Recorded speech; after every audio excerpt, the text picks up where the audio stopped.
Is that the right one, Greg?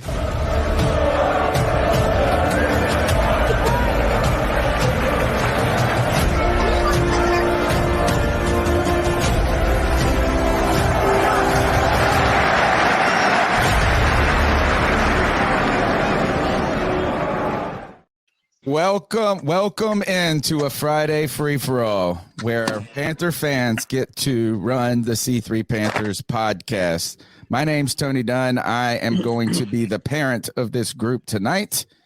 And clearly we've got our backup quarterback producer in Greg, who played the wrong intro. I bet. This is the Friday free-for-all. If you're listening on iTunes, TuneIn, or Stitcher, if I get a chance to put this one up, note that this is not a regular podcast format. Equate this to a Royal Rumble of Panther fans, potentially creating mass suicide tonight. Andy Dalton will be starting for the Carolina Panthers as they head to Seattle as 5.5-point dogs. And there's going to be a lot of people that have a lot of things to say. We'll start with our backup producer tonight. And Greg, man, the mic is yours. What is on your mind? Man, I am just here to talk Panthers football tonight. I've taken a muscle relaxer. I got a few shots sitting in front of me, and then whatever other kind of medicine I need to get through this evening. I got a pretty good feeling there's going to be a few people coming after me tonight. Apparently, I'm a liar. I'm wrong about a lot of things. We're going to find out about what's going on. We're going to talk about Andy Dalton being the quarterback going forward and some more things, with Panthers football. So I'm here to talk and here to try to produce halfway as good as Cody does and see what we can do. All right, I'm going to go around the horn. JJ, the youngster of the bunch, but never young on his takes. Welcome to the Friday Free-for-All. The mic is yours, my friend. Damn, that was a great way to actually describe me. I'm not going to lie. No, I do try and beat people to the punch on any take I could get off real quick. So I appreciate it to be here on a Friday Free-for-All. I got my questions and concerns for other people, but that will be discussed throughout the evening. I hope everyone's having a great Friday. We're going to have a great weekend, talk about Panther sports. And my Buckeyes will dominate Notre Dame tomorrow, all right? Thank you. Oh, great game tomorrow. Notre Dame and Ohio. Where is it at, JJ? Ohio State is traveling to Notre Dame. Hold on. I got to make sure they get Ohio State. Yeah, I got the lecture on this. The Ohio State. It's not Ohio. Ohio State. Chuck in the house. It's rainy in North Carolina. Is it rainy where are you a Raleigh guy? Where are you at, Chuck? No, I'm in Concord. So it's okay. It's pretty chill out here. I just been sitting back this week and just listen to y'all, the group chat and everything. So I'm just gonna sit back and observe what people have to respond for these first 2 weeks of Panthers football. Yeah, well, what you observed is a lot of people losing their fucking minds. That's what you've observed is, man, people are tense. And you know what? I do give, I don't like to ever talk junk about someone's takes or what their opinions. Never tell someone how to fan, that's for sure. But you can truly see that the Panthers have the left fans wanting for so long.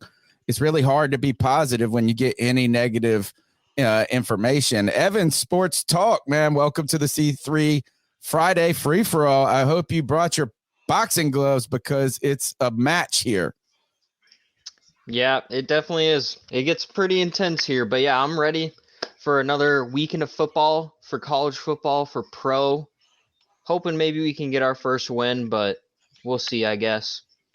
Yeah, tough. Well, maybe not as tough as it used to be to head to Seattle, but tough road place, long trip on a short week, and hobbled. We're hobbled so much that our little starting quarterback can't make it. He's going to make the trip, but he will not be playing. We've got a legend in the house, Panther Pickle, my man. I would say take the mic, but first I got to tell you to what's up, Pickle? I'm doing great. Fact of the matter, I believe I'll be saying that here some tonight. So, okay. Hey, I meant to wear it. Did you change football teams or something? No, but I feel that there's a lot of folks here that's going to need to hear. Shut the hell up. Yeah, you can get the Panther Pickle T-shirt. Yeah, I had one. It's in the washer. I've got one that's in the washer. I was going to wear it. It is, but nonetheless, if you want one, Tony tell you how to get one. The washer. Yeah, you can go to. You can actually check. I got one of them cups too. The show notes. Yeah. In the description, hopefully it's there. I know I updated I don't know if Cody uses the same show notes I do. You can go to CarolinaCatChronicles.com and you can check the shop tab. And so there's a bunch of T-shirts there, a bunch of cool T-shirts. In fact, Greg's got one on right now. Put it in the bank. Doesn't look like we're going to be putting much in the bank this year other than some L's at this point. But hopefully we'll get a W this week. I got to bring in my man. I hope he's ready. G baby, my friend. The Panthers, Bryce Young, little poor Brycey, got a little hurt footy. Sorry, I'm just smoking some weed right now, G. Yeah, you're gonna need it. You're gonna need it. You want me to come back to you? Yeah, I'll come back to you, G. All right, let's see who do we got next, man. He's shook. Let's see. I'm trying to see this. Is it Chad? Yeah. Chad Morales in the Bayou, right? Yes, sir. Probably the nicest Panther fan and most reasonable Panther fan, but I'm just here to hang out with my boys, have a great time. What's on your mind about the Panthers going into tonight's show? Fuck you, pickle. There's that nice Panther fan for you. Man. So what was your question, bud? But just saying, what's on your mind as we head into the show about the Carolina Panthers? Dog, I've been preaching it all week. I'm pissed off. I'm tired of mediocrity, and this schedule is grueling. And if we're going to be, a possible 0-6, because I don't know where a dub's coming from. It's got to be this week. Yeah, it's got to be. If you're 0-6, you're going to have to start trading pieces, man. You can't have one of the worst records in football and not have a first-round pick. You can't fucking do it.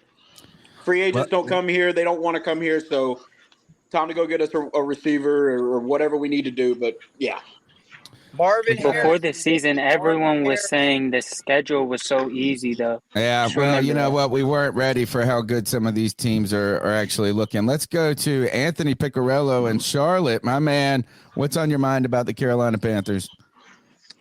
We suck, man. That's what's on my mind. Damn. Nothing else to say, man. I'm so eternally drained at this point. I'm going to just sit back, crack a cold one open and just watch football on Sunday at this point. That's all I can say, man. This week, we'll see what happens. I don't really know what to think. I don't know how Dalton's going to look. I don't know how, we're going to play. But kind of what Chad's been saying too, I think, I'm tired of being mediocre. There's, in my opinion, I would rather be bad than mediocre because at least you can get top tier, talent. It just sucks. Everyone leaves this organization to thrive. Baker Mayfield, CMC looks like the MVP of the league right now. It's just, it's crazy to me. But we'll see what happens, man. I'm with Chad, though. Last thing, I think we should look to trade players if we don't have a win before the bye. I think that's definitely something we have to consider. Bryce, we need some offensive help. I think it's pretty evident to everyone.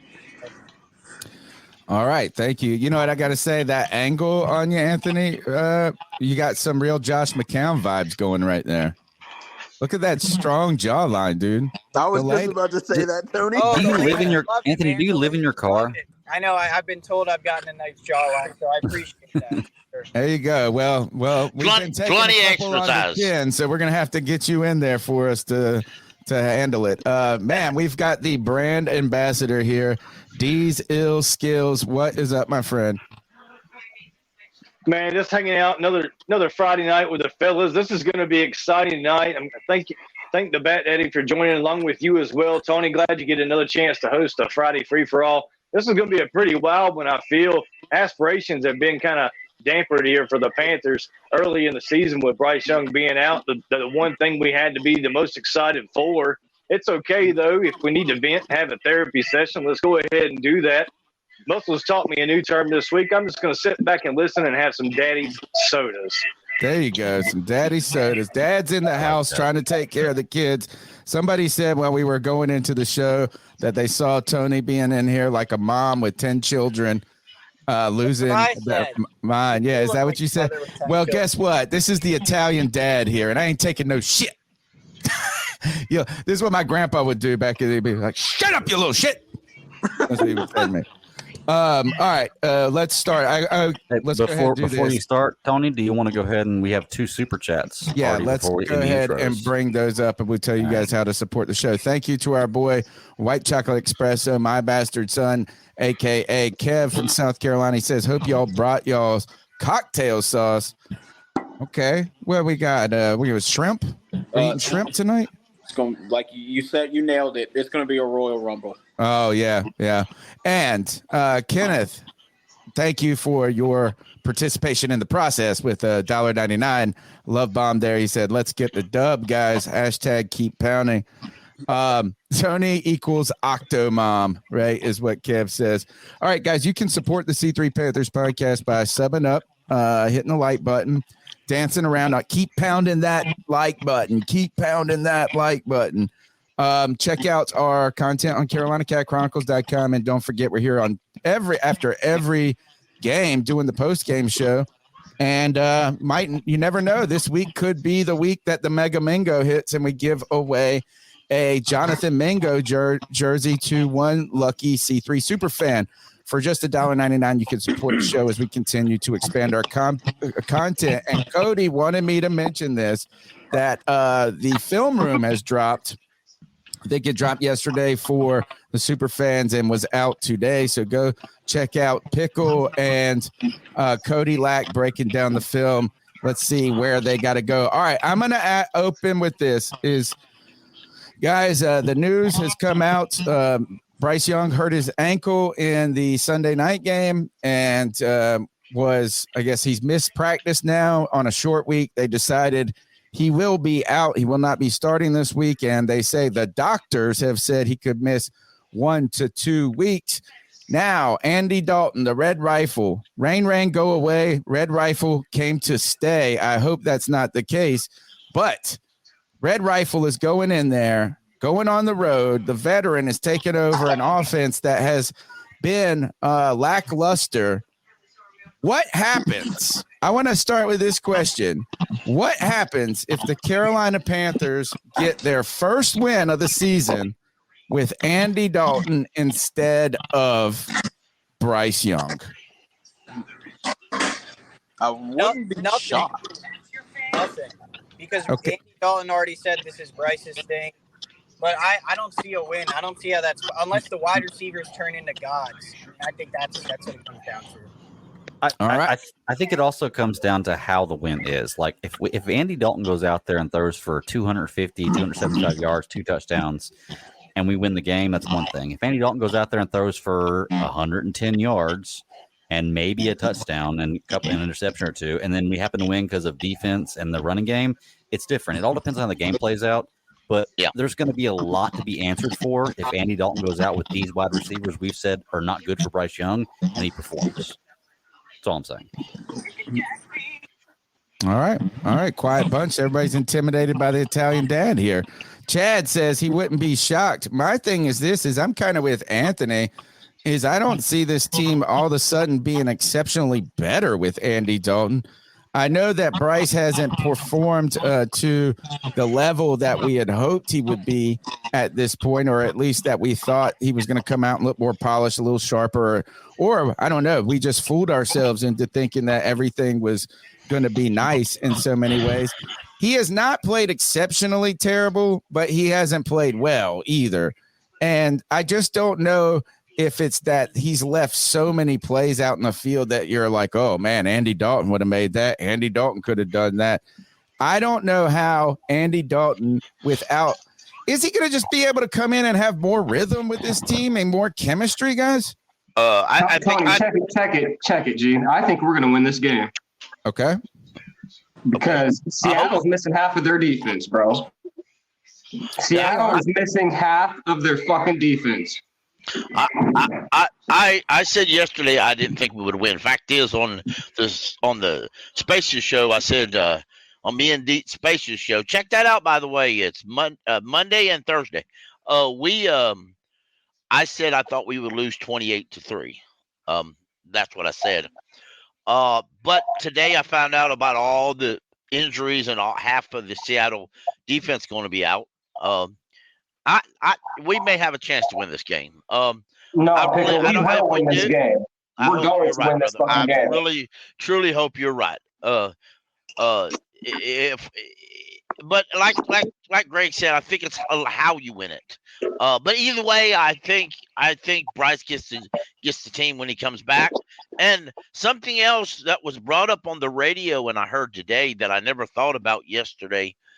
Is it coincidence that Bryce is going to be out 2 games, and when he comes back, Austin Corbett can come back too? Yeah, I think that's an interesting question and a good way to put it that way, because I had a friend ask me, he said, do you think that the Panthers are using this injury as a mask to give Bryce a little break and maybe do what they had probably or in his mind said could have done and not made him start from day one? Is there anything to that? I think no. I don't think not so. at all. I think that this is the year of Bryce Young, and whether it's good, bad, or indifferent, we need him learning on the job, and we need to be learning about him and this staff as we go forward. Right. 2 weeks in, and people said Bryce is the wrong pick. Frank Reich is a bum. JJ, I want your opinion on this. Why, after 2 weeks, are you so confident that Frank Reich was the wrong hire? Because I feel like he brings nothing extra to the table, honestly. I don't feel like he was bringing something that a Kent Dorsey couldn't have brought. I don't feel really... If his whole motto and identity is an offensive-minded coach, and you're as of everyone so far this season and preseason, all you have been able to bring to the table is a very vanilla offense. All right, let's say we go out here throughout this season, three or 4 wins. What's the point of keeping Frank Reich? If we Frank already Reich have is ass, Scott bro. Fitter, exactly. If we already have He's ass, bro. I can't believe you. I told you, I don't know how you defend this motherfucker, bro. Hold on. All right, Tony, think about it like this. Have the last 2 games not been winnable? They have been. Both of them. them. All right. So why hasn't Frank Reich been able to get the best out of this team so far? And that was a problem last year. That was a problem the year before that at the end of the season, whenever his team went flat in 2 very winnable games to make the playoffs. He's always been known for a slow start, and he's always had talented teams where they were able to be able to out-roster some people with this very vanilla offense. But at a certain time, it's going to cost you, especially when the NFL just keeps ascending and advancing and getting better. I don't feel that he should be a head coach anymore. I feel like he's the offensive version of Ron Rivera. And hopefully we move on after him after this season. Unfortunately, he's just not the answer, in my opinion. All right, let's go to Chad. I totally agree with what JJ's saying. If we finish this year with 3 or 4 wins, what's the point in bringing him back? If the offense doesn't show strides of getting better or showing flashes or, potato. And I said this on Pickle's Twitter Spaces yesterday. If for some reason that Reich only manages 3 or 4 wins this year, and he ends up getting fired, and Scott Fitter gets fired, which we're all kind of hoping for, the big name that I want as a head coach would be Eric Bieniemy. Can I ask a question? Hey, Tony. Oh, sorry, Greg. No, you're good. Just out of curiosity, like I understand what y'all are saying about Frank Reich, and I'm not saying you're completely wrong about everything you're putting out here, but like, why is it that we give Frank Reich this 1 year short leash where if he only wins 3 games, he's done, but we protect other people, players and other people? Because Matt Rule won 5 games. You can't. And we completely disassembled this team from what Matt Rule had. Because Frank Reich, we were so defense, new scheme, no Christian McCaffrey, no DJ Moore. We've completely this is a totally different team. If it was the same team, I could agree with you. All-star coaching staff. Bingo. That's what we were sold. They're playing like nothing. They're playing like we were also okay. You're right. We were sold a lot of things, not just an all-star coaching staff. Yes, I'm saying, but I'm saying, what are you implying? We also invested a lot more into the quarterback than the head coach. What are you implying though, Greg? Are we saying like Bryce needs to go with Fitter and Reich? What I'm asking is, why do we give up on Frank Reich so quickly when he's in a new system with new coaches, a new city, a totally new rookie quarterback, and all this other stuff. Like we give Bryce the excuse for being a rookie quarterback. This is the same Frank Reich I was watching. He's got 5 years of experience as a head coach. It's the same fucking Frank Reich, bro. One at a time. One at a time. One at a time. What I'm saying is we give other people excuse, like we give Bryce Young the excuse of being a rookie quarterback, but we don't give Frank Reich the excuse of having a rookie quarterback. You see what I mean? Like I'm not saying you're wrong. Like people are wrong by this. I'm not saying throw out Bryce Young if you throw out Frank Reich too. What I'm saying is I don't understand why we're so hard on Frank Reich. Year one, he's in a new system, new coaching staff, new rosters, new rookie quarterback, rookie wide receiver, the same stuff that Bryce Young's going through, but we don't give him the same leash we do Bryce Young. All right, let's go to G Baby. G Baby, get in there on this. This is just crazy to me, man.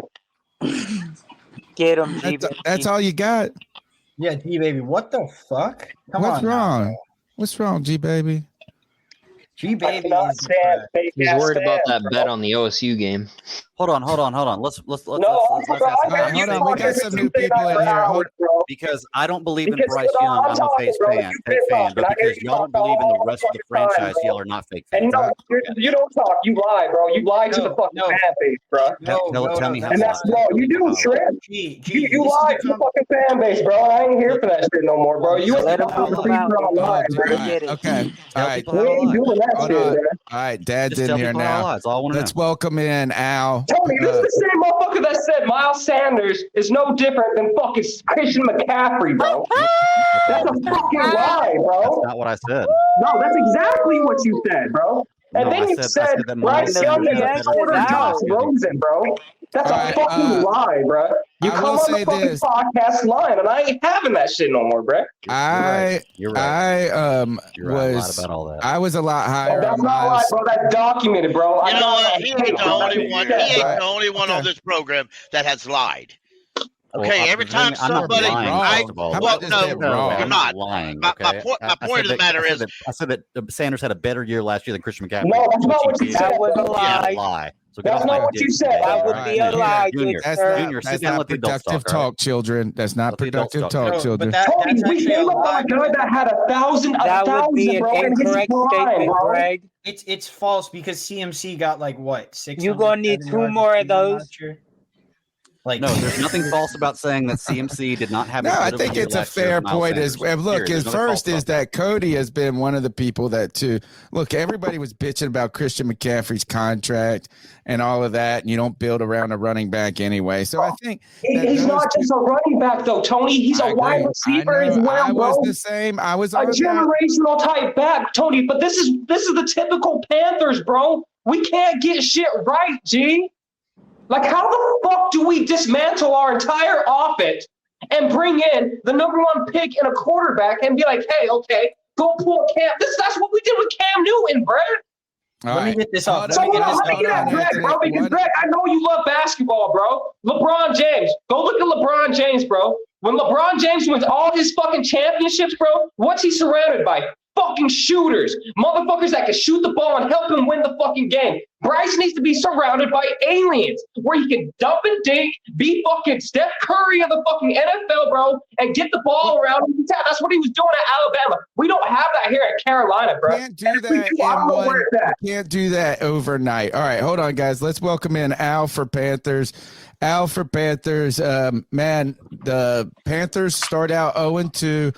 Where so much hype, so much excitement around the team. We're heading to Seattle, and now we're using our backup quarterback. How you feeling about the Panthers right now?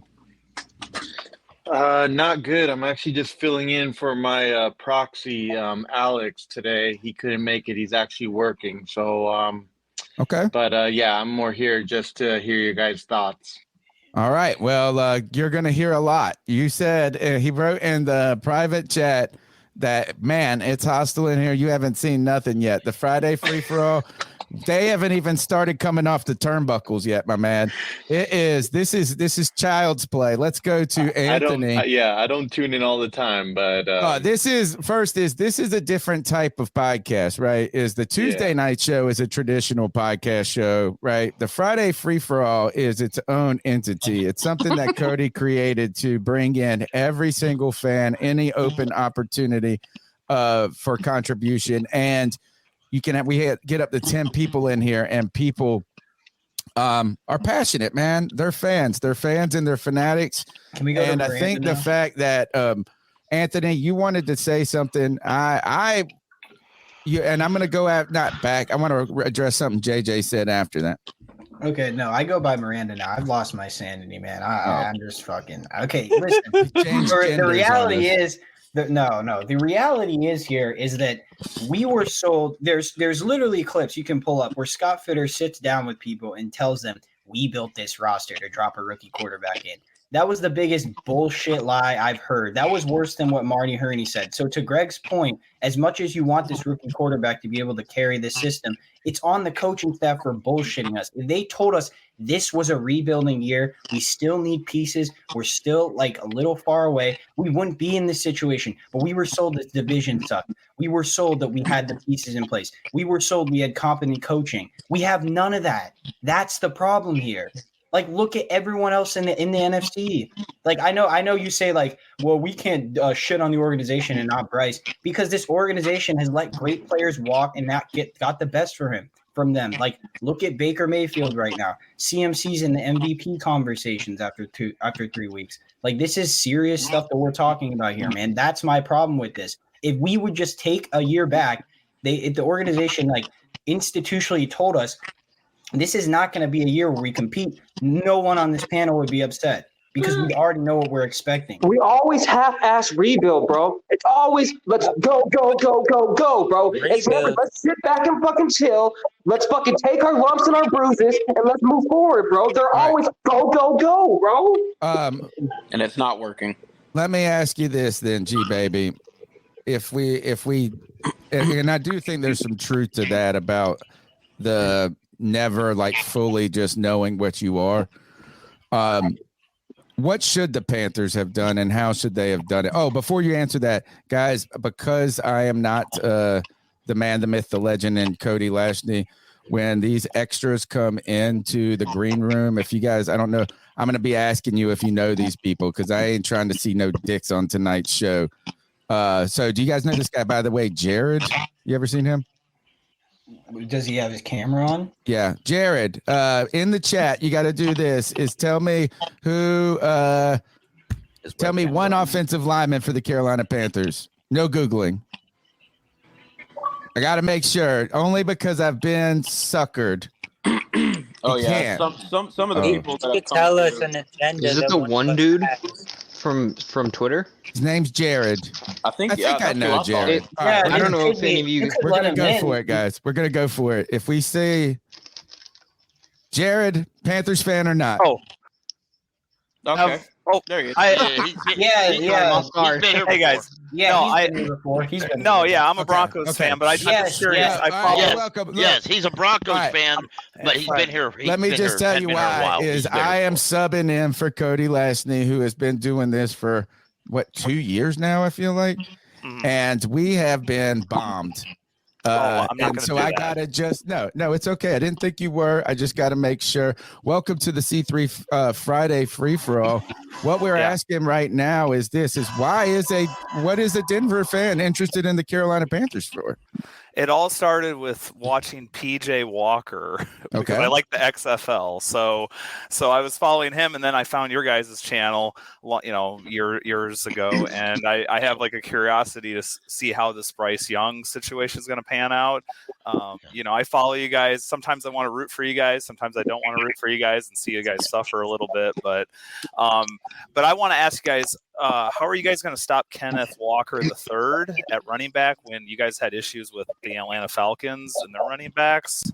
And that's all I wanted to say. Great question. We don't know. We're not. Atlanta has a better run scheme and better running backs. We're breaking. We did pretty good against the Saints overall. Oh yeah. Now the Atlanta game was the first game. The defense looked really good last week.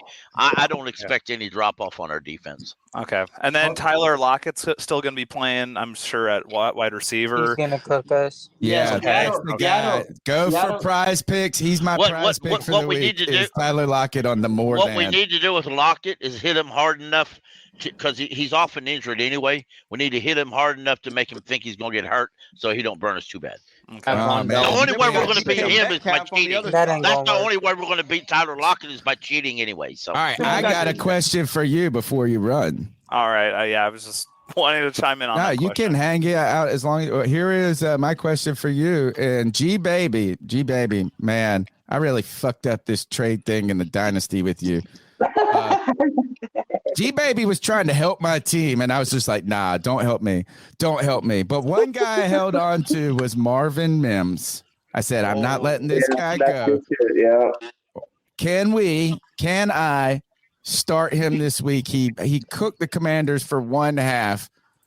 Can he be a valuable piece in fantasy, or is he going to be inconsistent because we don't know anything Jerry about the Jeudy's back. I wouldn't play him. I think he's going to be too inconsistent. He's probably going to have good, just breakout games and then go up and down. But you got to risk it sometimes. But he's just started, so I don't.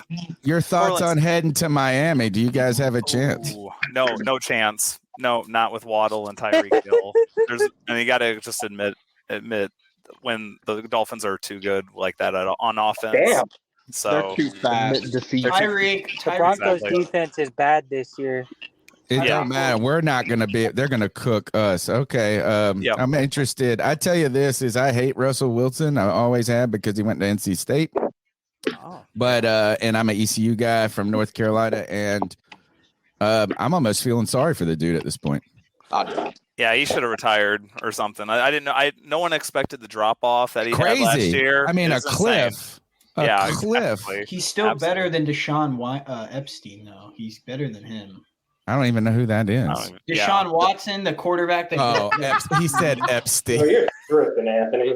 Nah, bro, that dude is trash. And Baker Mayfield's better than I agree. him. I agree. I hate him. All right.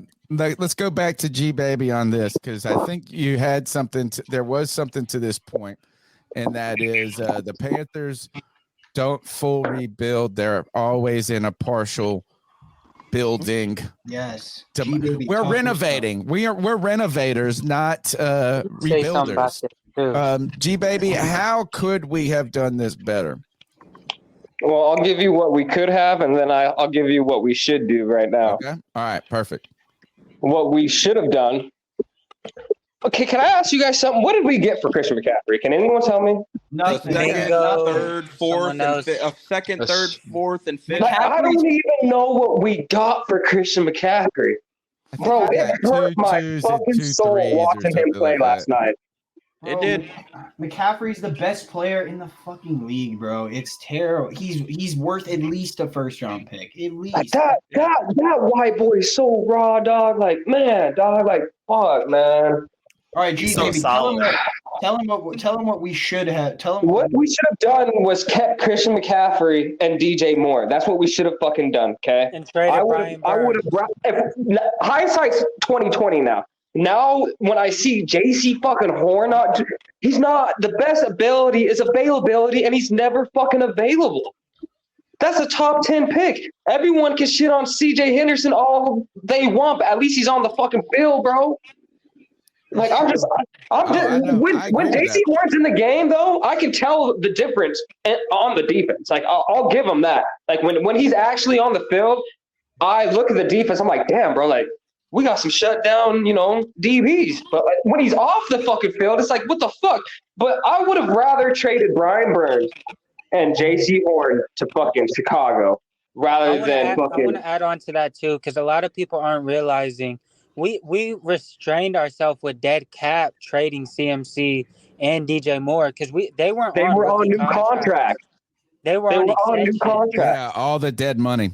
And now we don't even have a contract for Brian Burns. And the most Scott Fitter thing is gonna be he's gonna let him walk and get nothing for him, and then he'll still be here because No, Anthony, because this is what we're going to do. We're gonna package a deal for fucking Brian Burns and JC Horn because we gotta get something out of them boys, bro. We gotta get Marvin Harrison. If we let Brian Burns walk for nothing, bro.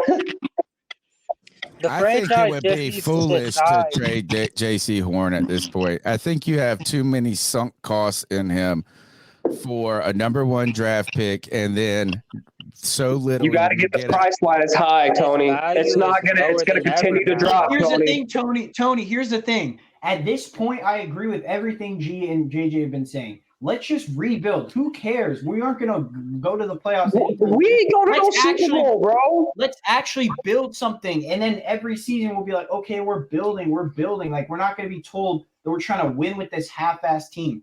Tony, you want to go through a whole decade like we did with Cam Newton again, dog? The problem is we're about to reach a decade, and here's why. For the past 5 years in the offseason, we've never really made a move where it's like, yeah, we're going to Arizona Cardinals. We're just going to ship this season and fully dedicate our plan to something. We're trying to build on the fly. And the thing is, we've been trying to win, and we can't even get a winning record. So it's like we're failing at it, and we've yet to just, you know what, we're going to shank this ship and just fully send it and plan out newly. And what's the definition of insanity? Doing the same shit over and over and expect it. Like, come on, you guys. Right. Hey, can I ask too? Because G baby, I agree with you actually on this about the whole J.C. Horn and Brian Burns packaging deal. But what would you want to get for that? Like, if you were going to package J.C. Horn and Brian Burns into a deal for maybe Chicago, what would you want to get for that? I would be okay with just a first and multiple picks. Like, there's no need. Like, everyone knows we're like. I feel like we're the laughing stock. I feel like we're the laughing stock of the NFL. Like, I feel like everyone knows our every single fucking move during the game, outside the fucking game. I feel like everyone knows what we're gonna do. Like, I don't get it, man. Like, can I say this? Because Chad brought up the funniest thing yesterday. He was like, when Scott Fitter called Ryan Poles, and he was like, "We want DJ Moore." He's like, "Okay, yes, Daddy, we'll give you DJ Moore." He's like, "Bro, it's just like, come on now, bro. Like, we are the laughing stock." Like, let me say this: I don't care about J.C. Horn anymore because the defense looked great. We without him. We sacked the quarterback. Defense looked great against the Saints last year without Brian Burns. Crazy, man. All y'all do is just pick whatever you want to say whenever you want to say it, because all y'all do is shit in the background about C.J. Henderson and Dante Jackson. But Tony, don't do that, Tony. I'm pretty sure that they deserve it. Okay, so then you can't say you're fine with it. No, we're fine because we have a competent play caller that knows how to get. Hey, Tony, I'm glad you said that. Hold on, Tony. Thank you, G. Thank you, bro. Because I've been trying to tell y'all, C.J. Henderson and fucking Dante Jackson aren't as bad as what motherfuckers make them to seem out to be, bro. Being on a fucking island in the NFL and being across from someone that's trying to kick your ass, bro, that's an elite athlete, a superior athlete in the world, bro, it's tough, bro. It takes all 11 people. It takes the pass rushers getting to the QB so your life isn't hell on the back end, y'all. So give some fucking credit to those guys because the defense looks just as good as when J.C. Horn's not out. And what did Brian – I hate shitting on Brian Burns, but, bro, like how do you ask for 30 plus million, but you don't do shit, bro? But when I watch Nick Bosa is a fucking animal, bro. When I watch him on the fucking 49ers defense, bro, I'm like, dude, this dude's a fucking alien, dog. I hate look, and I've always been consistent, I think, with what I've said about Brian Burns, and he is a very good player, not a elite defensive end. And that's why we're mediocre and we suck ass, bro. I will tell you this is I know, and this is the reason why, is he's one-dimensional. And it's not just like he can't stop the run. It's not this, is that he wins with speed, not power. He doesn't and what Nick Bosa does is he wins with speed and power. So if you can't win, if speed is the way to beat the guy, you beat him with speed. If you need to just run over heavier than Brian Burns too, G. And this is kind of, but I also know that I'm very hard on defensive ends because my favorite player of all time is one of the greatest defensive ends. And it's like this is like, if your favorite player of all time was Luke Kuechly, then every linebacker is just going to be very good, never great. My favorite player is Julius Peppers, and that people just don't understand how insanely good he was. A guy that's 290 that can play 3-4 defenses. Yes. Like he can do what, how people are talking about, like how Brian Burns is going to benefit so much from this new system. Imagine being 285 and being able to do that. 290. That's what Julius Peppers did. Julius Peppers get like 6'6" running back interception. Yeah, I know. It's crazy. Tony, can I say this? Well, listen, my dad's favorite player is Julius Peppers too, and his name's Anthony, so I'm not surprised y'all have that in common. But listen. Okay, the problem with the Brian Burns combo is everyone's like, oh, well, when he doesn't show up, they just scheme him out of the game. No, fuck that, because how come the other guys don't get schemed out of the game? That's the problem with this. They still produce even when the defensive attention. They have elite players everywhere else. I mean, okay, but I don't see anyone else on the 49ers getting pressure besides for Nick Bosa. You're tripping. Yeah. No, they have Hargrave. They have Hargrave, but bro, we have Darren Brown. But we just wasn't watching the game then, bro. That it's as simple as that. Because Javon Hargrave was eating that center's lunch yesterday. Yeah. I mean, their whole team. Javon Kinlaw was eating their lunch as well, too, bro. Like, yeah, their whole team is sick. Somebody told me this at the bar last night. They said that the 49ers have the most talented roster in the NFL. Yes. I think he was right. Yeah. I think he was right. I think the only other team that you can put in the conversation is the Eagles. Yes. Greg, let's go to the super chat. Yes, real quick before we get too far into it, I did want to bring up this a little while ago. Faded Cat Meow, $2. Thank you so much. Says, let's go Dalton. It's going to be an interesting week. I think maybe we should shift the conversation to that because we haven't talked about Dalton yet.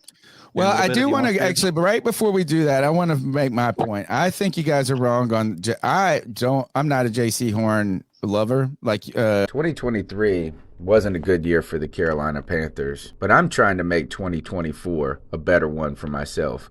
Get started on your resolutions with Factor so you're ready for the new year.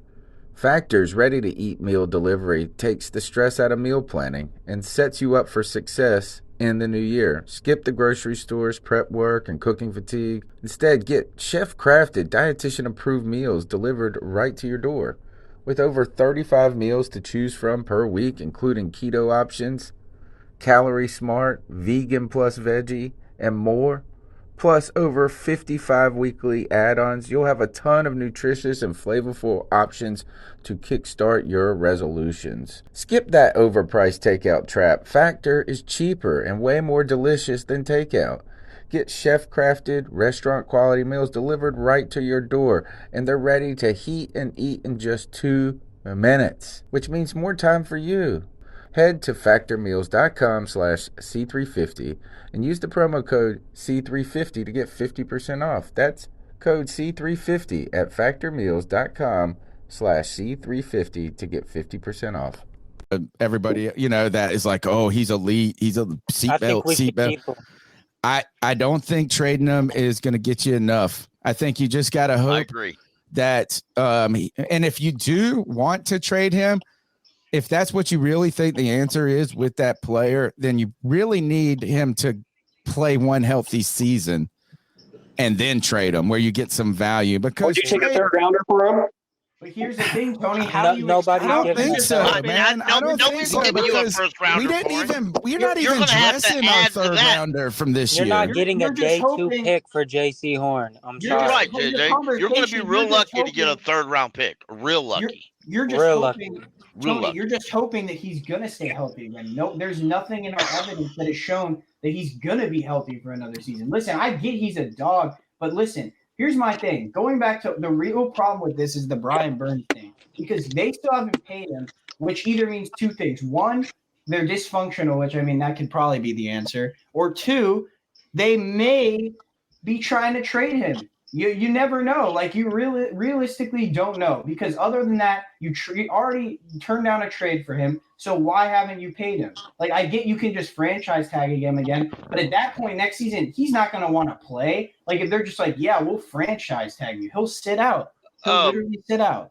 Didn't Brian Burns say that all negotiations are off by his He kind of said it half-assed. Yes, He kind of said it half-assed. He was like, "But for now." But it was like, if they're gonna pay me, he was like, "I'll listen." But I mean, in reality, He's like, Brian just Burns don't be would surprised be if I stupid. sign that check later. Brian, all right, okay, you're right. If they offer him $32 million contract, I'm sure he'd sign that sucker.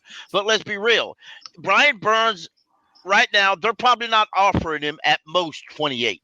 At maybe that. Probably not. They probably ain't I going don't to even over think 24. they offered 23, did they? Yeah, he's Well, betting on himself. That's what they that said. was the rumor was. But reality is, if Brian Burns, a smart move is not to sign a damn contract. Just do that. Put everything off until the end of this year. If he blows up and puts up a bunch of numbers, then he can say, "Hey, I want more." If he And then don't, franchise then tag he his goes ass. somewhere else because he's going to get his money, whether it's with us or somebody else. I thought And he knows Sideshow brought up a great question in chat. He said, "Are you picking up JC's 5th year?" And the answer is no. You're going to make him just play next year, which would be his 4th season under contract, and see if it's worth it. You would pull a Chase Young on him. I think this is and then we're going to Andy Dalton and this week's matchup. For you guys, I took some money one time and I put it in a little stock account, right? And I'm a little bit of money. I took $2,000 and put it in this stock account in 2016, and have been playing it for the last 7 years. Kind of like you guys are on Prize Picks. I did that. Now, I like an idiot, bought some oil stocks at one point, and I thought I was trying to forecast a recession. Right. I was like, man, this market's too hot. It's got to cool down. And it didn't cool down. So I bought these oil stocks, and I could have sold and taken a loss. But I said, I don't need the money. You know what I'm saying? Like, I don't need that $250 and then to lose $250. So I left it. And guess what? It took 2 years, but I recouped at least my investment. I think if you sell JC Horn right now, you'd be lucky to get a 3rd round pick. You'd be lucky to get a 4th. Like, who? If we don't want him, who would? Hold on, let me ask you something then, because you said no to his 5th year. If we're not gonna straight up get the value out that we can get now, and our whole plan is to keep him, if he balls out in his 4th year and is staying healthy, it'd be cheaper to keep him on a 5th year rather than just not having it and then having to extend him, if you know what I mean. Like that's why I'm a little confused about that. Because you said you can't. Well, the reason why is because I'm also not betting that he's going to be great either. You know what I'm saying? Like, I just feel like it's just better to see if we could get a good corner for a year. And, under contract, I don't want to pay a guy, go ahead and pay him when he hasn't even played a full season. So, I mean, all interesting points here. I just don't know if the rest of the league is going to see the value that we see in JC Horn. Let me bring back D's in. I got kicked out. Chad, go ahead. Can we all agree that the only player on our roster that is worth a 1st round pick or multiple 1st round picks is Brian Burns? Yeah. I think teams would trade a 1st round pick for Derek Brown, though, for sure. Yeah, I agree with that. Derek Brown ain't going nowhere. No, he's a good ass player. I don't want to trade him. I'm starting to jump on that bandwagon, Tony, that Derek Brown really might be the best player on this team for it's going under the radar, but I think so. he is super valuable. Like, I mean, I keep going back and thinking of when I went to that Bengals game, and I didn't know until a while ago, like maybe a month ago or two, that he didn't play in that game. And I was like, well, shit, that's probably why they ran all up over us. So when I go back and watch it, I'm like, man, Derek Brown, without Derek Brown, we was really looking like the worst team in the NFL. And on top of that, too, is that he isn't as just a run stopper as people make him out to be. He is disruptive too. You know what I'm saying? So it's not like he's just. And he got that dog. I wish he would have whooped Michael Thomas bitch ass. Yeah, that dude. Oh, I would have liked that. I'd have helped him. I would have took the collection to pay his fine. Dude, we have this conversation before you let Alex in. Before you introduce Alex, I do want to say the problem with our team is we don't have any dogs, man. Like when you go back and look at the teams from 2011 to 2015, those dudes were trying to punch you in the mouth, dude. It just feels like we have this soft ass mentality right now.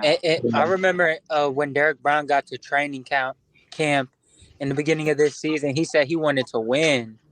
I was like, damn, like he got straight to the point. Like he was like, I want to win. Hey, I know he wanted to win. He was trying to whoop Michael Thomas' ass. I want him on my side in the back alley. I know he fucking ride or die, G.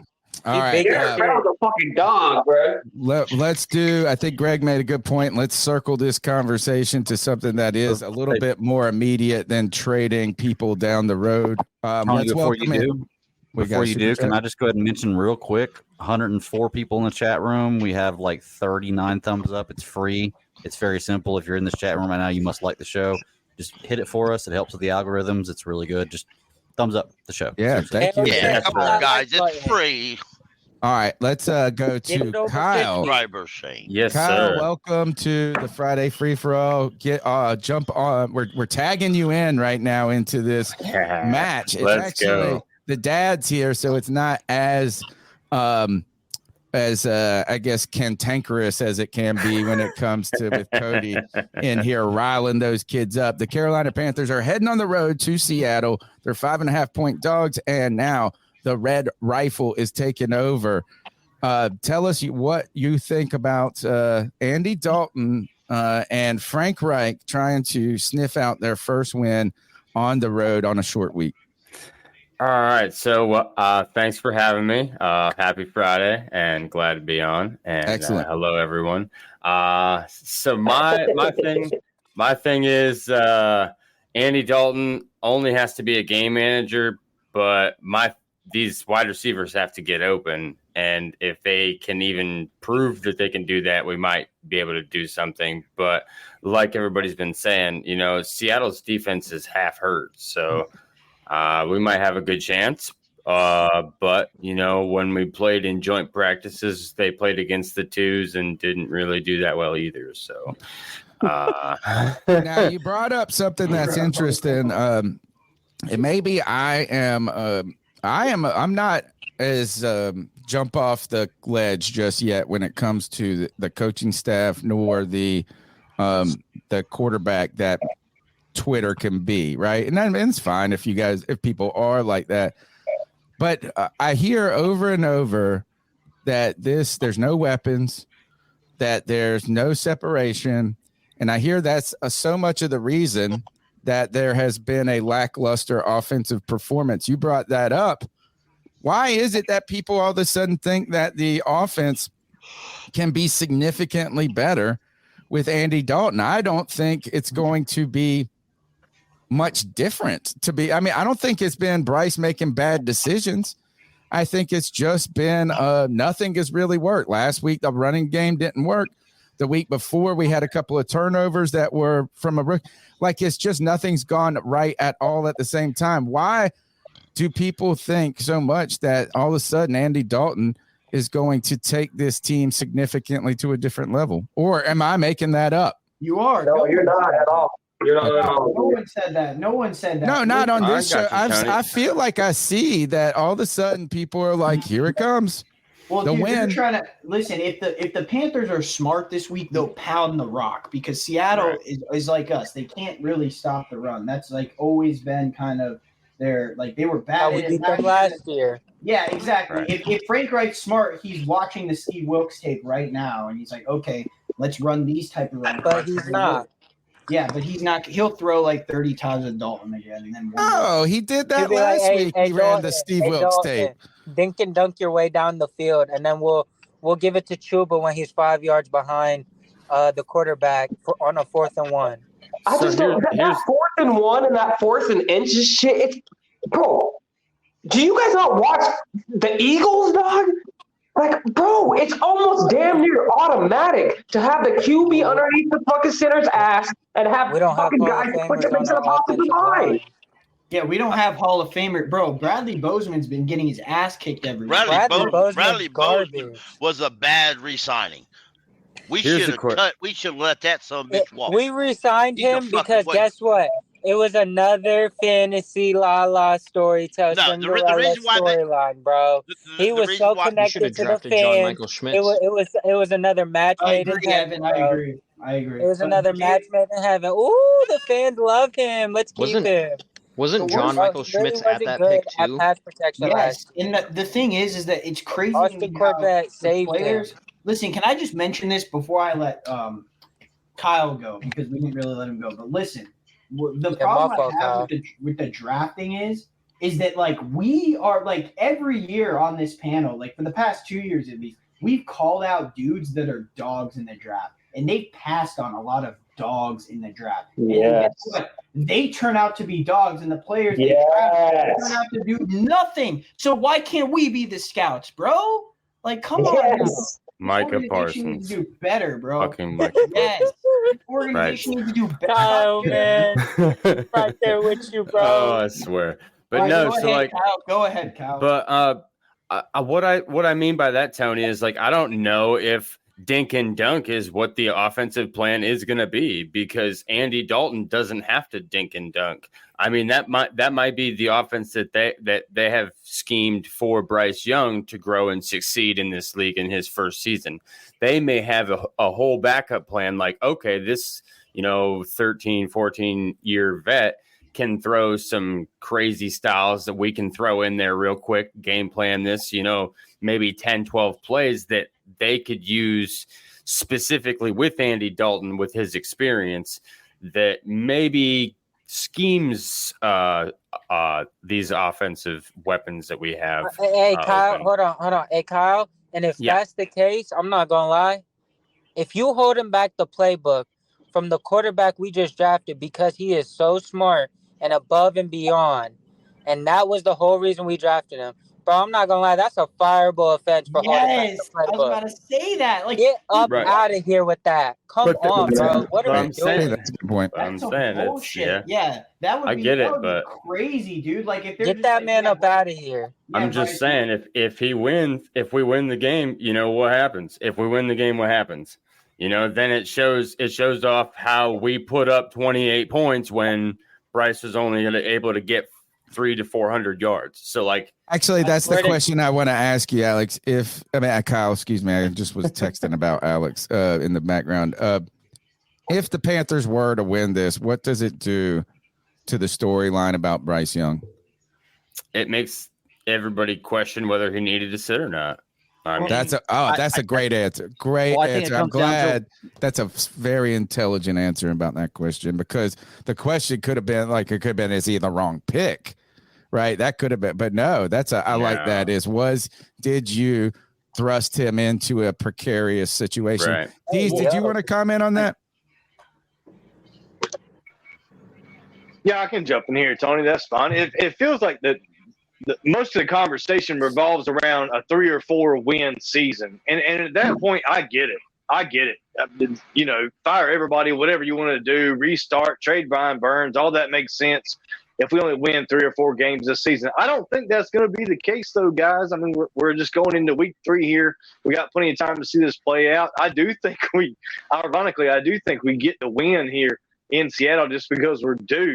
We really are due one. I don't think we're as bad as we've looked in the first couple of games, man. We've had some key turnovers by Bryce Young, and I'm not putting all the blame on Bryce whatsoever. His wide receivers have done a poor job. The offensive line has looked absolutely horrendous and has been riddled with absolute injury. And I still don't think Austin Corbett's going to be back till week 8. Like, I don't think there's any week 8. You think? You don't think it's week 4? I do. No, I think it's week 8. I don't think we got any kind of solution up front coming anytime soon. And coaching staff just kind of pulled the plug. And a lot of Panthers fans are really disappointed. I understand. If you want to vent and point fingers. There's plenty of direction to go here. If you want to point it at the front office, I agree. If you want to point it at the wide receiver core, I agree. If you want to point it at the offensive line, I agree. The only thing we got really going for us right now is that defense, and then we've lost Horn and we've lost Shaq.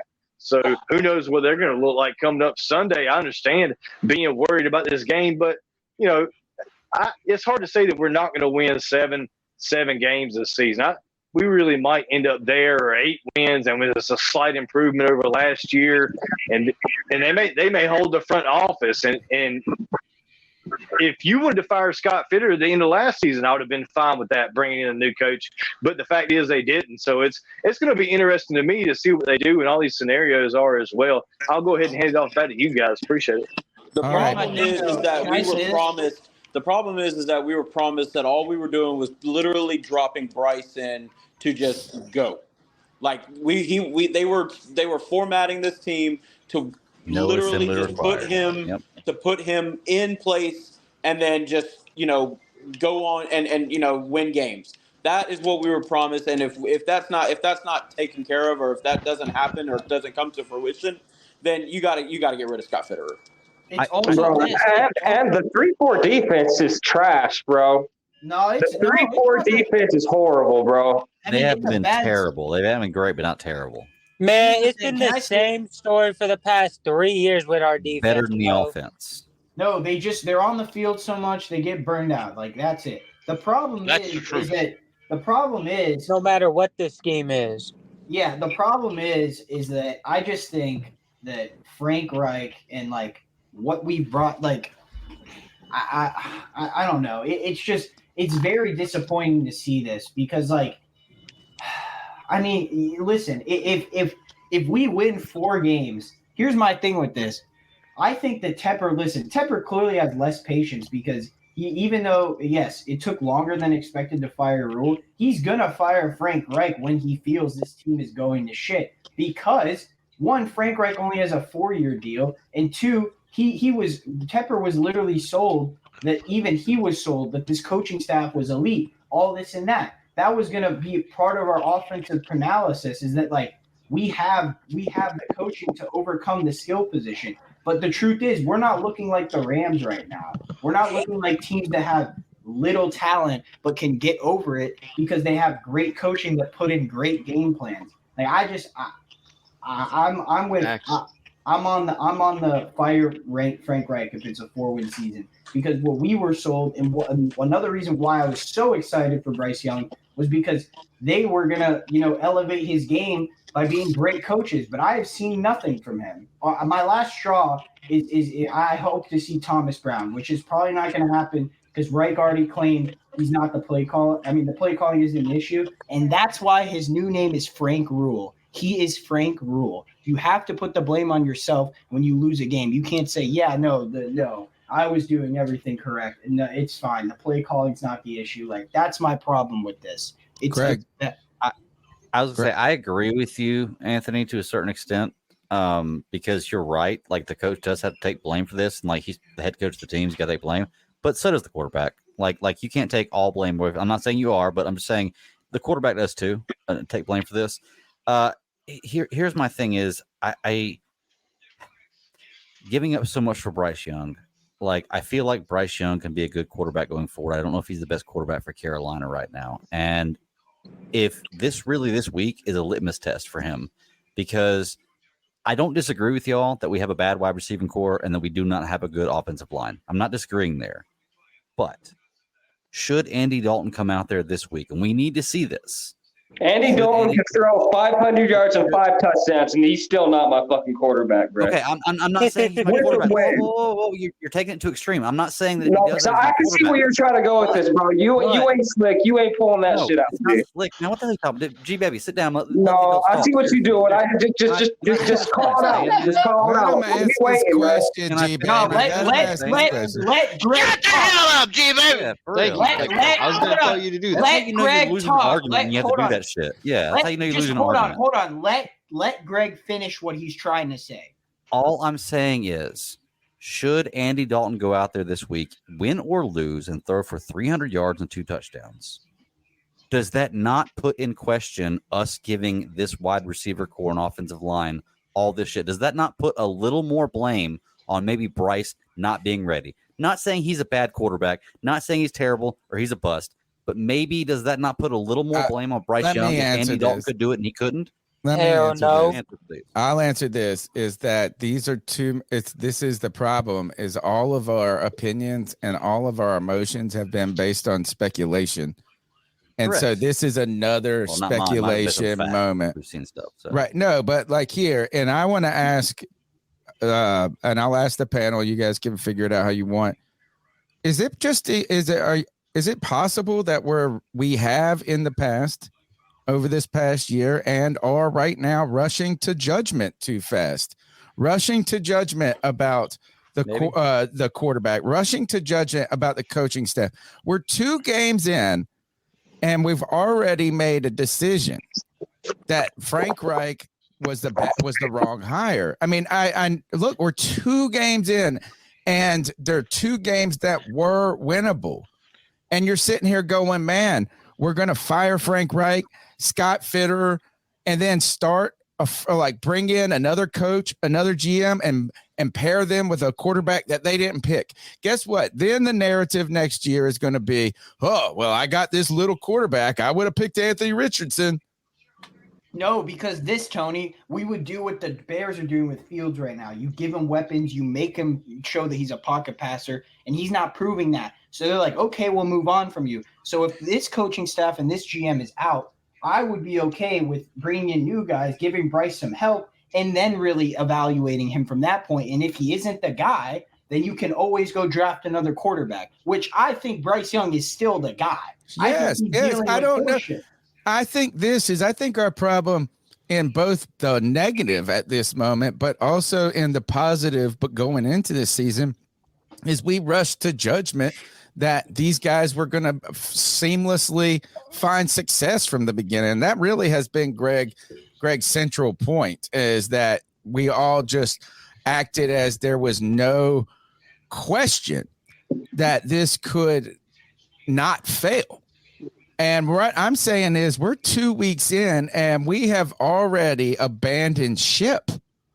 And I just don't think I don't think it's wise. I don't think that you're wrong to criticize the coaching staff to this point. I don't think you're wrong to criticize the performance of wide receivers. I don't think you're wrong to criticize CJ Henderson getting torched once a game. I don't think you're wrong to criticize, but I think it's at least let one season play out before we deem Bryce a savior, Bryce a bust, Frank Reich a savior, Frank Reich a bust. I think this, and I'll give the mic to Pickle. Is it possible in any world that we're just rushing to judgment? First of all, if the offense opens up, if the offense is played opened up, then I'm going to bet money Frank Reich's not calling the play. He may have a sheet looking at it, but he's not the one calling the play. Number 2, if all that happens, then you have to ask why are they doing it now? Why did they wait until Bryce was hurt on the bench and then they did it? Then all these other things that Bryce ain't really hurt comes back in your mind. Number 2 is I said it the other day after the first loss that I blame that on myself.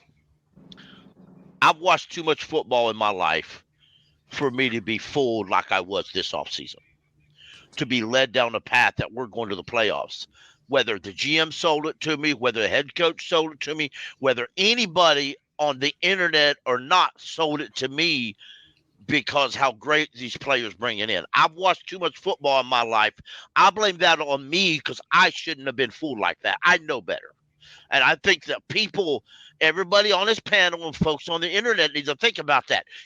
Think to yourself, how long have you watched football and why were you fooled into believing this? Scott Fitterer blatantly lied to everybody on this panel. Yep. We were smart enough not to believe him to start with. We should have called him out then and said, you're a lying son of a bitch. And we should have told people on the internet, he's a liar, folks. Don't believe it. But we didn't do that. We sucked right on into his little plan, and everybody fell for it. So give the guy time. Either way, David Tepper, either way, David Tepper ain't going to fire the head coach right now. Either way, you're going to have most of the season anyway.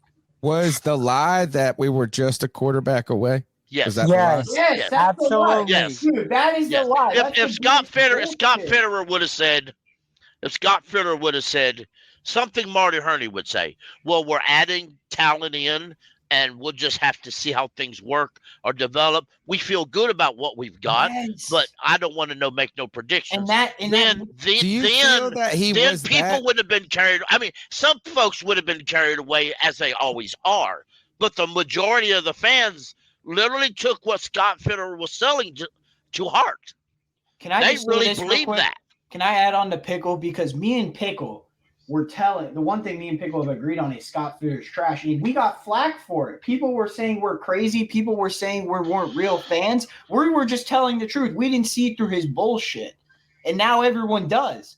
That's the problem with this. Like, if he would have just told us that, if he would have just institutionally telling us just based on what the roster is, because anyone that's smart could look at this roster and say, it's not ready to win the division. Like, it just isn't. Let me ask this. Is Evan in the house? Yeah, I'm here. Okay. Do you believe, Evan, that Scott Fitterer was that definitive in his statements about we're just a quarterback away? I think he believed it. I think he believed he was, and I think partly on like what Pickles said, I think we all believed him because we were all in the hype and we were excited to get our QB because we thought we were going to get our QB. So we all followed along with him because we were all blinded by the fact that we were getting our QB. So we didn't realize that he could be wrong when he said that. And we fell for it. JJ, why was it? Do you think it was as definitive of a statement? I don't know if he just I feel like we felt a lot of times if we just had quarterback play, we would be, I don't would say there Super Bowl contending, but competitive, right? I mean, we weren't competitive because of the quarterback position. And that I think is the idea of what they're talking about is that we're quarterback away from being weak competitors every year. Man, I mean, what Evan said was true. We were literally blinded because of the hype that we were getting, the number one overall pick. And, we're just, it's kind of like getting it's like a honeymoon phase. It's like, oh my God, this is amazing. Like we looked great at the end of last year with the run game, the offensive line, and now all we need is a quarterback, which we all really did think that, like, man, we get a competent quarterback behind the helm. Watch out for Carolina, and that's where the media Sam Darnold was playing good too. Yeah, and that's why Colin Cowherd was going on the air talking about they could be a sleeper, and we kept getting that media attention, and we're not used to that, and it's Sam Darnold was playing good because Steve Wilkes understood what Sam Darnold can and cannot do. That's the problem. This coaching staff is just like, Bryce, you're a Hall of Famer already. Go make shit happen. Like, dude, he's not Cam Newton. And the reality is that again, if we were just sold that this would be a rebuilding season, I wouldn't have any problem with that. But the team has never admitted that. And the reality is we should have kept Steve Wilkes because he was finally building something. I like Steve Wilkes. I just told people he wasn't going to be the coach because I know how Tepper is. He's a douchebag. And that's the problem. That's the problem with this team.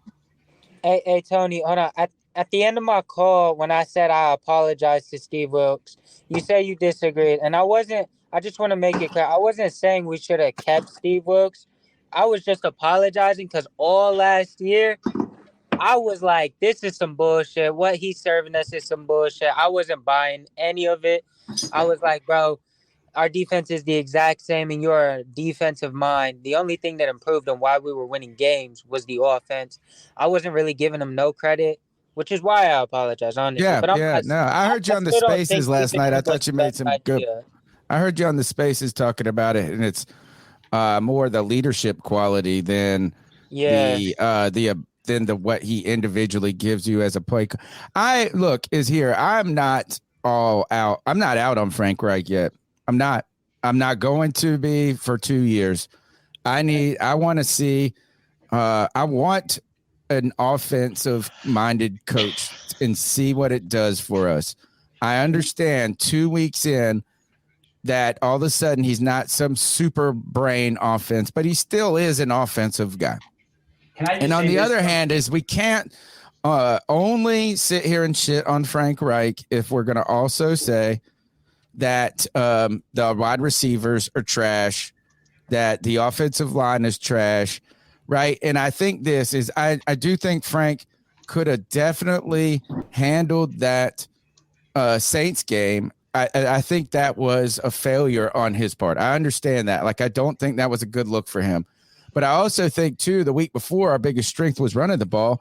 So he wanted to try to run the ball. So I think he could have adjusted some. I think he needs to – we'll see this. And I think you brought up something that's very important, JJ, is if he – all of a sudden we see whatever. And I don't like the term vanilla offense versus – you know what I'm saying? I don't either. It makes it sound like I'm a mastermind and I can just tinker shit up. It's really – play calling isn't about just making some fucking like crazy play up right on the back of a napkin. Yeah. What it is about is calling the right play at the right time. It's like timing is the thing. You know what I'm saying? It's like, and you hit him and you just are flowing, and he isn't flowing as a play caller right now. I understand that.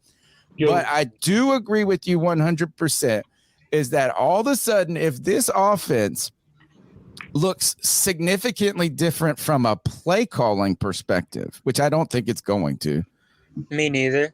That would be what the fuck were you doing to your new kid? Exactly. Like you said, fireable offense. I think that would be wild. It would just be wild. I don't think it is. I didn't like his up the run, like his plays, but we can't say Steve Wilkes would have. He would have run the ball. We can't say. I'm not saying we should have kept Steve Wilkes either. No, earlier somebody said all of a sudden we need to adopt the Steve Wilkes game plan. I said that, and it's not because of I thought Steve Wilkes was. I mean, listen, Steve Wilkes is an alpha. Frank Reich's a beta. He's not gonna hype up a team. But like the teams, the coaches that look like betas, at least schematically, are the smartest dudes in the business. Like Kyle Shanahan's not hyping his team up. He's just calling amazing plays. Yes, I know he has great personnel. Can I say something real fast? Yes, please. Who we got? Who's on the mic? Who do you think this is, bro? Oh, it's Kev. That's my bad. I was just going to ask you to introduce him, but yeah, go ahead, Kev. White chocolate. Has Bryce been hampered by his receiving core? Correct. Shouldn't Frank Reich be hampered by his receiving core? Hell no. Well, same thing I am, Kev. I think the argument, Kev, that is legitimate about this is that it's his job as a play caller to try to find ways to overcome those handicaps. And it's the same thing with Bryce Young as a quarterback. If you're an elite quarterback, it's your job to overcome those handicaps. It's the same argument. Sure. But look, he can. Is it not Frank Reich's job to make better use of his personnel on the field in general for the receiver, not just for the receivers, but his quarterback as well? And I think guys this is you have 1 week where he didn't. We have such a small sample set, guys, right? And it doesn't mean that we don't, bro. Tony, I'm sorry. We do. We have two games. He has 5 years of this though. I'm sorry, man. Like Colts fans been complaining about this, and it's like no. We have 5 years of first. You have 5 years of him with veteran quarterback. Like you have one successful year with an elite quarterback who wasn't a rookie at the time, Andrew Luck, and then you had a cycle of him with people who were journeymen or the personnel was like the things he wants to run are what you run. So why are you expecting Frank Reich to be Jonathan? They have better. When you have Jonathan Taylor, but that's the part. Hold on. That's the problem because he and Scott Bitter made this offensive roster. They were fine with I this think Scott personnel. did. So so now we put the blame all on Scott. Okay, so Because he has full last control year now. was a problem as well. He has the full control now. Last year was the first year that Coach O-line, when he was head coach, wasn't a top 5 unit. Yeah. It actually top 5 this dramatically year? fell off. And the problem was he wasn't adapting to the situation. He was still calling it as if it was the same thing. How are the Colts this year? Plays, terrible offensive design. Weren't they teasing the playoffs at one point with Carson Wentz? Yeah. No, I'm talking about and then the they year. lost. I'm talking about last year with Matt Ryan. 2 years ago. They lost. Yeah, that was that I'm 2 years thinking ago. of. Okay. Jags team. They lost. Okay, hold on one second. We had. I want to go to Alex. Let's welcome in Alex. He waited a long time in the green room, and Kyle let him in right here. So, Alex, welcome to the Friday Free for All. Tag on in. Hey, what's going on, fellas?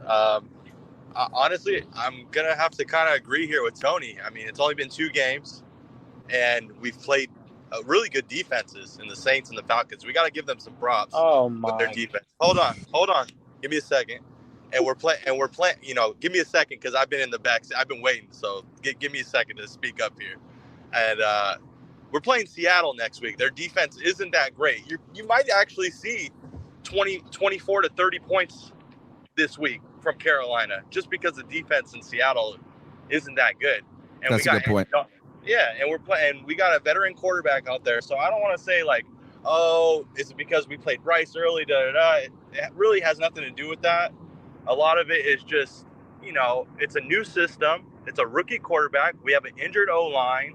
I mean, there's a lot of things, a lot of little things that are going on in Carolina that we can't just like, you know, start firing and, you know, getting rid of people. I mean, it just doesn't make sense. We gotta give Frank a chance. You can't just like, it's only been 2 weeks, guys. You gotta give it a little bit of shot. So that's my take there, guys. I mean, appreciate it, but you know, go ahead. Tell me what you guys think. Oh man, he just dropped out. I mean, I agree, and he muted. I hope. I agree in a certain sense that, like, you know, Pickle, fine, you can go ahead. I'm sorry. I just want to say what Frank did for Indianapolis, a lot of people want to conclude that into his judgment here. David Tepper, who actually does the hiring and firing, doesn't give a damn what happened with the Colts. He's not including none of that. We may say, well, he looked bad up there. He's been here for a couple months. He looks bad here. Fuck it, let's fire him. David Tepper doesn't look at what happened up there. That's a totally different ballgame. It's like if you go to work at McDonald's and you really suck because you're a pathetic worker, they fire your ass, you go home, your dad and mommy chew your ass out, so you go down to the local Wendy's and you're the best player they got. Nobody cares about what happened at McDonald's. So I know we fans tend to think back before, but head coaches, when you go to, if the New England Patriots thought that Bill Belichick sucked with the Browns, so he wouldn't be there, he would have never got the job. Yeah, I mean, look, I really have a hard time with this right now because y'all know my feelings go into this season as far as Bryce Young goes, and I think I've come to the conclusion that I feel like Bryce Young is a good quarterback, but not the best pick for the Panthers right now. And I think other people come to realize that too. Not that he's a bad quarterback, I think he can succeed, but maybe not the best pick for us, which is why it's difficult to trade 2 first-round draft picks for him. I think it's too early still yet, even though I believe in my heart of hearts that I don't think Bryce Young is going to work out as the guy for us. I think it's still too early to give up on him because it has only been 2 weeks. He's a ceiling raiser more so than a floor raiser. I think he can be. I agree with you. I really do think he can be. The problem is everybody saying this and you're putting your faith into this about him being that, but the only evidence we have shows otherwise. I'm not saying he can't do it, but you get mad when somebody says but these receiving options really are bottom of the league. Like he's only going to be as bad. You're right. He's only going to be as good as the people around him, though. You got to keep that in mind. You're right, but we were sold open, no assembly required. Right. That's what we were sold with Bryce Young. Was no assembly required. Man, I if made the crackhead sold I you made this crack, point. that's your fault for buying it, though. No, Like, look, you should I be made able to this create point. your own opinion on the situation from what you watch. Like, Look, JJ. That's because he doesn't watch college football, bro. No, listen. I made You don't this watch point. college football, bro, and you don't watch the Carolina Panther games, hold on, bro. Greg. You're the stat guy. You can see literally You don't watch the in his games. You go college straight to the stats, bro. As soon as the talent around him declined, his production declined. Like it was So very why does that evident, make even him just an in elite that quarterback? case, Look, that was the situation about Bryce. I made this point before we drafted him, and y'all were all agreed on this. And I asked, is the Carolina Panthers wide receiving core and offensive line that he has right now better than what he had in college? And all of y'all said yes. Okay. Yeah. So if you get this, yes, I'll go back and pull the tape. What kind of question is I'll go back and pull that? the tape. Dude, I've been saying these wide receivers were dog shit, I will bro, go before pull we the tape drafted of a me asking quarterback. that question and y'all saying yes. Okay. And of Here's course, my these thing. fucking receivers are better. They're in the NFL, what bro. kind of question is that, bro? That's a retarded question. NFL to college talent. Yeah, that's a that's horrible retarded. question. Dude, of course they are, bro. Of course, the So- pros are better than the college athletes. So why is he having a harder time with? Because better they're receivers? not even in the top half of the. They're not even mid-level receivers of the NFL talent. They are literally bottom of the if, league. If I can interject, it's not just on the wide receivers. The wide receivers are part of the problem, but they're not the only problem. Bro, they are mainly The the scouting problem. review Definitely a that big me part and of it, though. I agree. and the scouting They are review mainly the problem. that me and Cody did yesterday, that's available for subscribers. And even if you watch 22 yourself, you'll find this. The offensive line, the interior of the offensive line is horrid. I told Cody yesterday, in reality speaking, Bozeman and Motrin should be the leaders of that team and help these youngins out. They're not doing it. They're playing as bad as they're playing worse. Bozeman played worse than Chandler Zavala did. Fact is, I would honestly say it. And people may not like it because they love his wife, and I understand that she's a great follower, and I understand all that. But reality is, your husband ain't getting the job Kate Mays done. probably played better than Bozeman. That's just a fact. Bozeman's horrible. Bozeman spent more time on his butt Monday than he did standing up. No, that's a fact.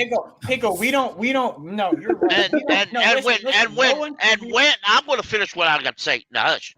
When Bryce hiked the ball, and twice, once he had to throw it or he'd have got creamed because there ain't nobody between him and the tackle.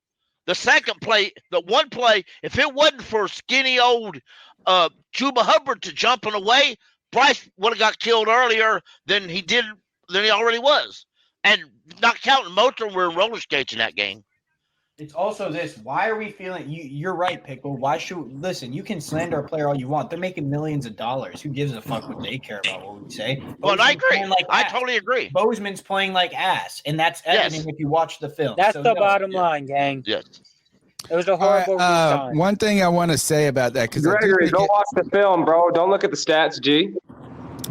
What? Whoa. When it comes to Bozeman, I think this is an interesting conversation because, one, our offensive line improved significantly last year when he came into the line, right? I mean, like, that's a fact, right? It got better when we moved on from whoever that guy, Pat Eflin. Yeah. Right. So the one thing that's very difficult to assess when it comes to an offensive line is just individual performances. So I understand, look, Bradley Bozeman might not be the greatest center in the world. He might not. But I do think right now it's very difficult to assess his performance when you have two rookie guards beside him who have been playing musical chairs for the last 2 weeks. And so I think this is like, look, I am willing to say this is that Bradley Bozeman has not played his best football as a Carolina Panther, particularly this last week. I think it's so easy. I think we're a little on the recency train, guys, because our offensive line was very good against the Falcons. Or maybe, how about maybe not very good? Maybe not very good, but it was good. The Falcons have a bottom 5 front 7, and that's the bottom line. We can't say on one hand we played 2 good defenses and then tell us that they haven't. The Falcons are not good. No, the Falcons are not good. Okay. The Falcons' defense is not good. And here's the thing. It's not just that he's playing next to 2 rookie guards. He was getting blown the fuck up by single guys. I watched the all-22. It happened last year, too. Yeah, like he's just not that great. Listen, a lot of these guys overperform. They're just regressing to the mean. And listen, I still think this has something to do with Steve Wilkes. I feel like he got the best out of these dudes. He got them big boys to be doing big boy things up the middle, man. That's it. That's just that simple. I think it's too sweet of a storyline to just say that. You know what I'm saying? It's just it's just too convenient to be like, oh man, these guys. Now maybe Dion, maybe we ain't coming. What he say is we ain't coming no more. We here. Maybe we get, maybe that type of speech actually does have an impact, but I don't know. They give someone to believe in something, I really think this is, I don't know, we're just 3 weeks out from the Panther players saying it felt different. Yeah. It felt different. It felt different. We're 3 weeks away from the players saying that they believed in it. And one of the things that we have done in the past is we've given up before the players have given up. And then they'll show us that there's more to it. I think regressing to the mean is a wonderful way of thinking about this. I think in many ways we overperformed last year as a team. We really weren't a 7-win team. And then you guys are going to, and you're right to say, well, we could have been a 9-win team, which is true, but we weren't. I think too, I have said we are a 7 to 9-win team. And maybe I was a little scared to say that we're really a 6-win team in my heart of hearts at this point. But Pickle, I think this is all right. So you've been critical of Bozeman. Boy, don't let, he's got a press agent that will come after. No, I'm just kidding. Nikki, I tell you this, Nikki Bozeman made him more money. Yes, she has. She really has made him. She really has. She's an asset to him and his brand. More money. Yeah. He needs not that. Yeah, I was about to say, you mean them more money? Yeah, good point. If I may say, I think a lot of the issue is also the style of running that we did yesterday or last year compared to this year. Last year was late in the year. We were doing a lot of powers up the middle. And to be honest with you, whether we like it or not, safeties couldn't ride the box last year toward the end of the year because if Sam decided to unleash that cannon, he had a good arm. He may not have been accurate with it all the time, but he had a good arm. And Tony, this year, the safeties aren't scared to crawl in the box. A lot of it had to do with offensive play calling and run design compared to what we're doing now and running backs. Foreman, to be honest, in a power run game is a better back than Miles Sanders. Absolutely. Hey Tony, you were talking about how the fans are the first ones to give up. I'm sorry, but what team does this look more alike? A Matt Rule or Steve Wilkes team? Neither one. It looks like a John Fox. Neither one. It looks like a John Fox team, to be honest. No, in terms of how they're performing, man. Pickle for real. Hey, Pickle nailed that shit. It looks a lot like of y'all probably never got to watch John Fox. I know they don't. Gee, you know what I'm talking about. It looks like a John Fox. Yeah, I know exactly what you mean by that. It damn sure does. It looks like a John Fox offense without Steve Smith. No, y'all hyped up Moose all day long, but Moose wasn't good. Moose wasn't great until Steve Smith wasn't there. Then Moose became great that year. I want to mention these super chats right here. This one came from a long time ago, about 25. Thank you, Risby. She said, he said, Riz said, God bless you, Tony. And Riz also said, we did not trade 2 firsts for Bryce. Yeah, because you got to think of the pick swap. It's a pick swap, but you did. You didn't do 2 firsts. I think we got a good deal for Bryce. I don't think we overpaid to move up to number 1. We don't overpay shit for Bryce. Yeah, we got a very fair trade. I think that, but when you ask me, does this team look more like a Matt Rule team or does it look more like a Steve Wilkes team? Is first, I don't know. And when I say I don't know, it's like it's not that I can't make a decision about that, or I don't have enough. It's just I haven't seen enough. And what I mean by that is, in 1 week we ran the ball effective. Yeah, I would say this is I've been more impressed with our defense than I expected them to be. The right? Is that they have been better, but they have also played 2 shit quarterbacks. Let's be honest about that. Is that while we're saying this, the defense is great, and this is all on the offense, is they have played exceptional through first 2 weeks. But Ritter is a bum. And so is Derek Carr. And Derek Carr isn't far ahead of him. But here's the thing, Tony. The defense is continuing to look good because we play like 3 good quarterbacks this year. That's it. Like we play. Can I say one thing before you get into this? I need to call out V the G in the chat. Like, you got to chill out a little, homie. You said the chat is toxic, but then you call a whole city crackheads and prostitutes.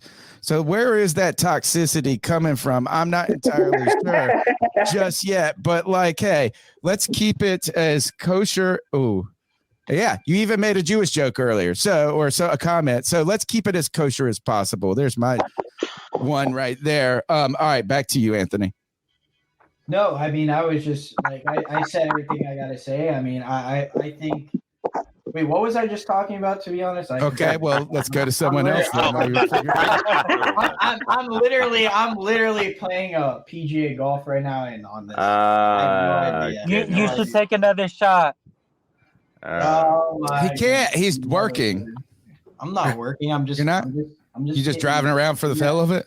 No, no. I'm here. I'm like playing PGA right now. Oh, you're at your house now. Yeah. You were in the car earlier. You were in the car. I was. Somebody said this in the chat. They said, "Does Anthony just drive around all the time?" Well, dude, I'm a DoorDasher. And that was me. I was asking if they live in his car. No, after I'm done, I have things to do. So yeah, I need my car, man. Okay. Let's do this. Probably makes more than some of us do DoorDash. Probably. Let's do this. How about this? Can we let's do a fun thing right here. Greg, we'll start you off.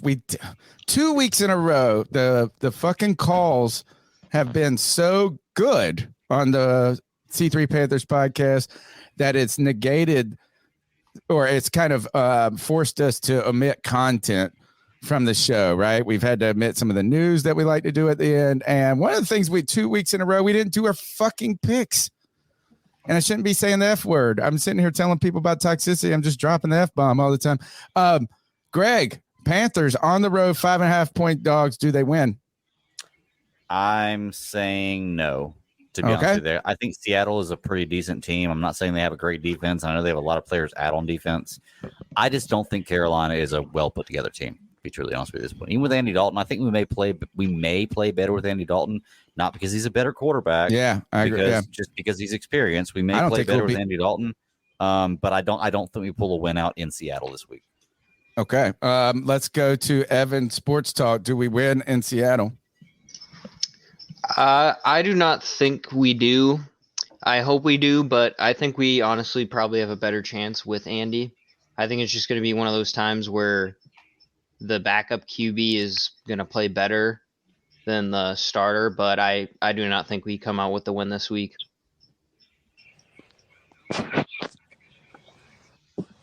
Pickle, do we win this week? No, I think we lose 21-10. I think we play slightly better, but not super noticeably better. Kyle, do we win this week? Ooh, I don't know. I kind of want to be the dark horse, but being realistic, I don't think we do either. I don't think it's as close as I would like it to believe, or as a Panthers fan would hope it to believe. Let's go to Miranda. What's up? Do we win this week? No, we don't win this week, and I'm only looking forward to seeing how my fantasy teams do at this point. Wow, I'll watch the game. Don't get me wrong. Goodness. But there's just better games to watch. Like, let's be honest. The 4 o'clock slate is not good, folks. Well, the 1 o'clock. Dallas and the 1 o'clock games are awesome, dude. Yeah, no, the 4 o'clock games suck. I mean, the Chiefs will probably win like 30-7. Like Dallas is gonna kill Arizona. Yeah, I mean, I don't think we win. Listen, I don't know. Listen, based on how the offensive line is played, Andy Dalton can't scramble, and that's something Bryce Young has had to do for like the past 2 games. Andy Dalton is going to be taking a lot of sacks this game, I feel like. If they're smart, I said this again, if they're smart, they'll try to pound the rock as much times as they can to win the game. I think that's the key to the game. I think our defense will be okay. I don't know how we're going to match. Gino, they throw the ball a lot, so I don't know how DK – Tyler Lockett. I think no one's talking about this, but I think this is the game where JSN breaks out. I mean, it feels like if he's going to break out versus any team, it'd be versus us. Did you see his separation number? Speaking of the Carolina Panthers, insane. Like and this is 7 yards or some shit. This is why I wanted us to trade up for him in the draft. Like, I just feel like you could have traded up for him. I don't know. I mean, dude, I've lost my sanity, man. I don't know what to say anymore. Like, hey, Anthony, where'd that kid go? Where that boy from? Ohio. Oh, you already know. He went to Ohio State. And listen, I'll give JJ credit. Just Ohio. Listen, I have Marvin Harrison. Here, Tony. I have Marvin Harrison in Prize Picks. He hasn't let me down in like the 4 times I've used him, and that's going to be a way more fun game to watch than the Panthers game. I'm sorry. All right, let's go to D's. D's, do the Panthers get their first win on the road? Yeah, probably. Everybody's picking against us. There's no reason why we should win this game. We're banged up. We're hurt. The offensive line is all kinds of mess. We were missing 2 amazing star players, in my opinion, on defense. There's no reason why we should win this game. But the defense had 4 sacks in game 1, week 1. And then again, we had 4 sacks in week 2 against Derek Carr. And that pressure might be too much, and we might come up with an interception for a touchdown. I hope it's C.J. Henderson, to be honest with you. I hope C.J. Henderson gets a pick 6. Panthers come away with some kind of, like, really ugly, like, super ugly win, because I feel like we're due.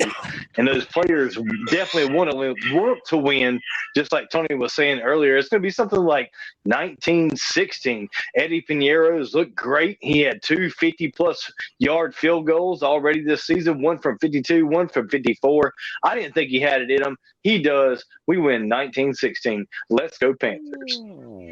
I like that. Evan, I'm going to cycle you out for 1 second, and we're going to bring someone in just to get their pick in real quick, all right? Just hang out in the green room. Oh, just hang out in the green room. That's we're going to add in Jake. Let's keep in the order that we're going. And G-Baby, are you there? Yes, sir. G-Baby, do the Panthers win this week? Abso-fucking-lutely. Okay. Man, why do they win? Because I got faith that our offense is going to at least try and put up the points. I don't believe in Seattle. I think Seattle's pretty fucking soft. And is DK Metcalf playing? You know, that's a good question. I'm not sure. Regardless. Yeah, but they still have Lockett's going to scorch this. Yeah. This is going to be some scorched earth for Lockett right here. And see, bro, we just can't. And I'm going to stand on this shit.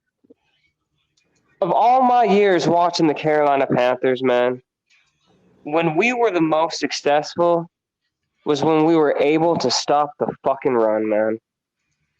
Which we have never done. Stop the run. We've never done it. We can't stop the run, bro. And Kenneth Walker and company is probably going to have a fucking field day. And this is my problem with that 3-4 fucking defense, man. And this is another reason why maybe keeping Steve Wilkes was running the 4-3. I like big gorilla-ass niggas on the front 7 able to stop the fucking run, man. I don't like this. I don't know, Hell man. Yeah. So until we could stop the fucking run, dude, like when we had Star Latule and fucking K1 Short, like, bro, like with Luke right behind them. We still didn't stop the run. G-Baby, I'm pissed. We did better than we do now. Gee, I'm pissed at you, bro, because Dante Jackson freaking got cooked on a double move by Raheem. Yeah, fuck what G Baby's saying. Fuck what he's saying. Dante Jackson had one bad play that whole game. You're pointing out one bad play, bro. But that one play is the reason I lost to Nick Montiero in our freaking dynasty league, bro. I lost by one point because of Dante Jackson, bro. Come on. Hot ass. All right, let's go to Jake. We ain't winning shit. Damn. We ain't winning a fucking thing. I'm gonna keep it 100. We ain't winning shit. We might not even win a game this year. We might not win a fucking game this year. I'm gonna watch every game. We can go 0-17. I'm still gonna watch every single game of it. But honestly, we might not win a game this year, y'all. I'm gonna bookmark that. You can bookmark it, JJ. Go ahead. Just like Ohio State about to get beat by Notre Dame. If that's the case, then we better be fucking shopping Brian Burns and company, bro. Because I don't want to hear shit about you and Brian Burns. I don't want to hear it. No, he's right. You're gonna be sorry as fuck when we look at ass tomorrow. See what you started. But I will say this though. Does Brian Burns want to stick with the team? Like if we go 0-17, does Brian Burns want to stay here? No, he don't. JJ, you're right. He don't want to stay here. Hell no. I be wanting to get the fuck out. No, he might actually. Hold on, he might actually though. You know, like Why? he really. Nah, he's tired of G Baby, bro. Like, he's tired of G Baby. He wants to get out, bro. He wants to get out. He's tired of G Baby. All right, I want to shout out. G Baby lives in Utah. He don't have to go far to get away from him. I'm going to shout out Kev. Kev says the Panthers are going to win 2017. Oh man, it would be wild. I think D's in so many ways is like we're due. He said earlier, and the Panthers have been, but I'm tired of picking like that. Damn, I'm tired of picking with my heart, with my over my head, and I do this a lot because I do believe in that. Is like there's a time where you flip a coin 5 times in a row and it's heads. And you're like, it's just got to be tails at some point. Like a casino. Yeah. But I do think this is I don't think that Andy Dalton significantly improves this team right off the bat. He don't. And I don't even think his experience is enough to make it that much different. I think that Bryce's struggles haven't necessarily been poor decision making. He just hasn't gotten his mojo yet. He's just play calling being garbage. Yeah, and I mean it's just like nothing is like there's always been something that's wrong. It's just like can we agree on that, G? Because I know you're the one that's like let Frank Reich keep the play calling, but I'm the type of motherfucker that I'm like, bro, fuck that shit. What I watch with Thomas Brown and fucking Sean McVay and fucking Los Angeles, bro, when I see that offense, I expected our offense to be just like that shit, bro. And it's not, bro. It's not even close. Frank Wright deserves to be a freaking Billy Bob Thornton working on the street as a fake Santa Claus. That's what he Tony, let me check this out, dude. That's a good ass movie, though. Tony, check this out. My dad is never gonna change, G. No matter. My dad is who he is, bro. An old-fashioned nigga. He ain't ever gonna change, bro. Frank Reich is old as fuck. He ain't ever gonna change his ways, bro. I'm standing on this shit. Him getting mad at Sheena Quick or him having that little temper tantrum and he threw that little attitude, that let me know everything I needed to know about fucking Frank Reich. He ain't ever gonna change, bro. He's never gonna change, Tony. I promise you, bro. I promise you, he's standing on that shit. He ain't giving up that play calling, dog. I skipped JJ in the picks. Who you got, JJ? All right, I'm going to tell you why. I got the Panthers. I wouldn't be surprised at all if we won. What the hell you smoking, JJ? I'm smoking some real good shit, all right? Hey, do you share that shit? I might send you a picture afterwards. But I got the Panthers because if there's one thing I know about the MF and Seahawks, they play to their competition. They really do.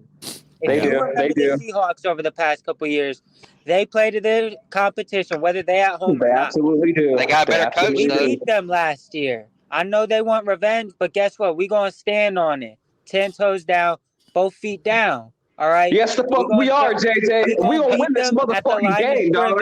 Like we did last year. Who's your player of the game? Have some real injuries. All right. Derek Brown, Brian Burns, they're gonna give them hell. All right.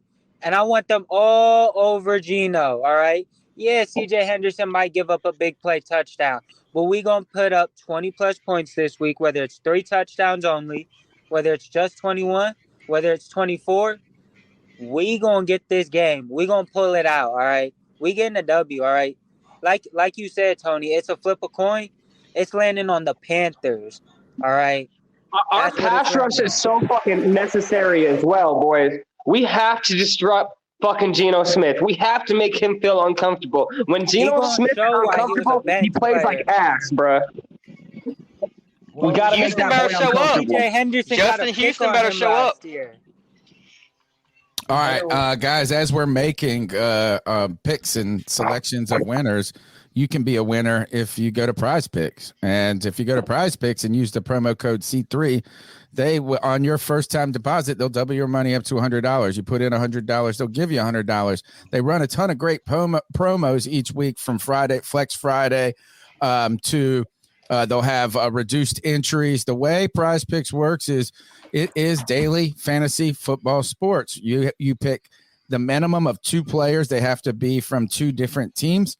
And that you are trying to identify if they can overcome the projected fantasy football number for that week, whether that be a rushing. You can sometimes it'll be 1 rushing touchdown, or in this case right here, my boy Gardner Minshew, 215.5 passing yards. If he goes more than that, and you pair that with another player that you knock out, you get triple your money. You can play up to 4, 5 different entries and win up to 10 times your money.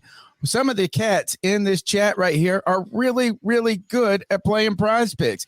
G-Baby turns out to know more about women's basketball than he knows about football.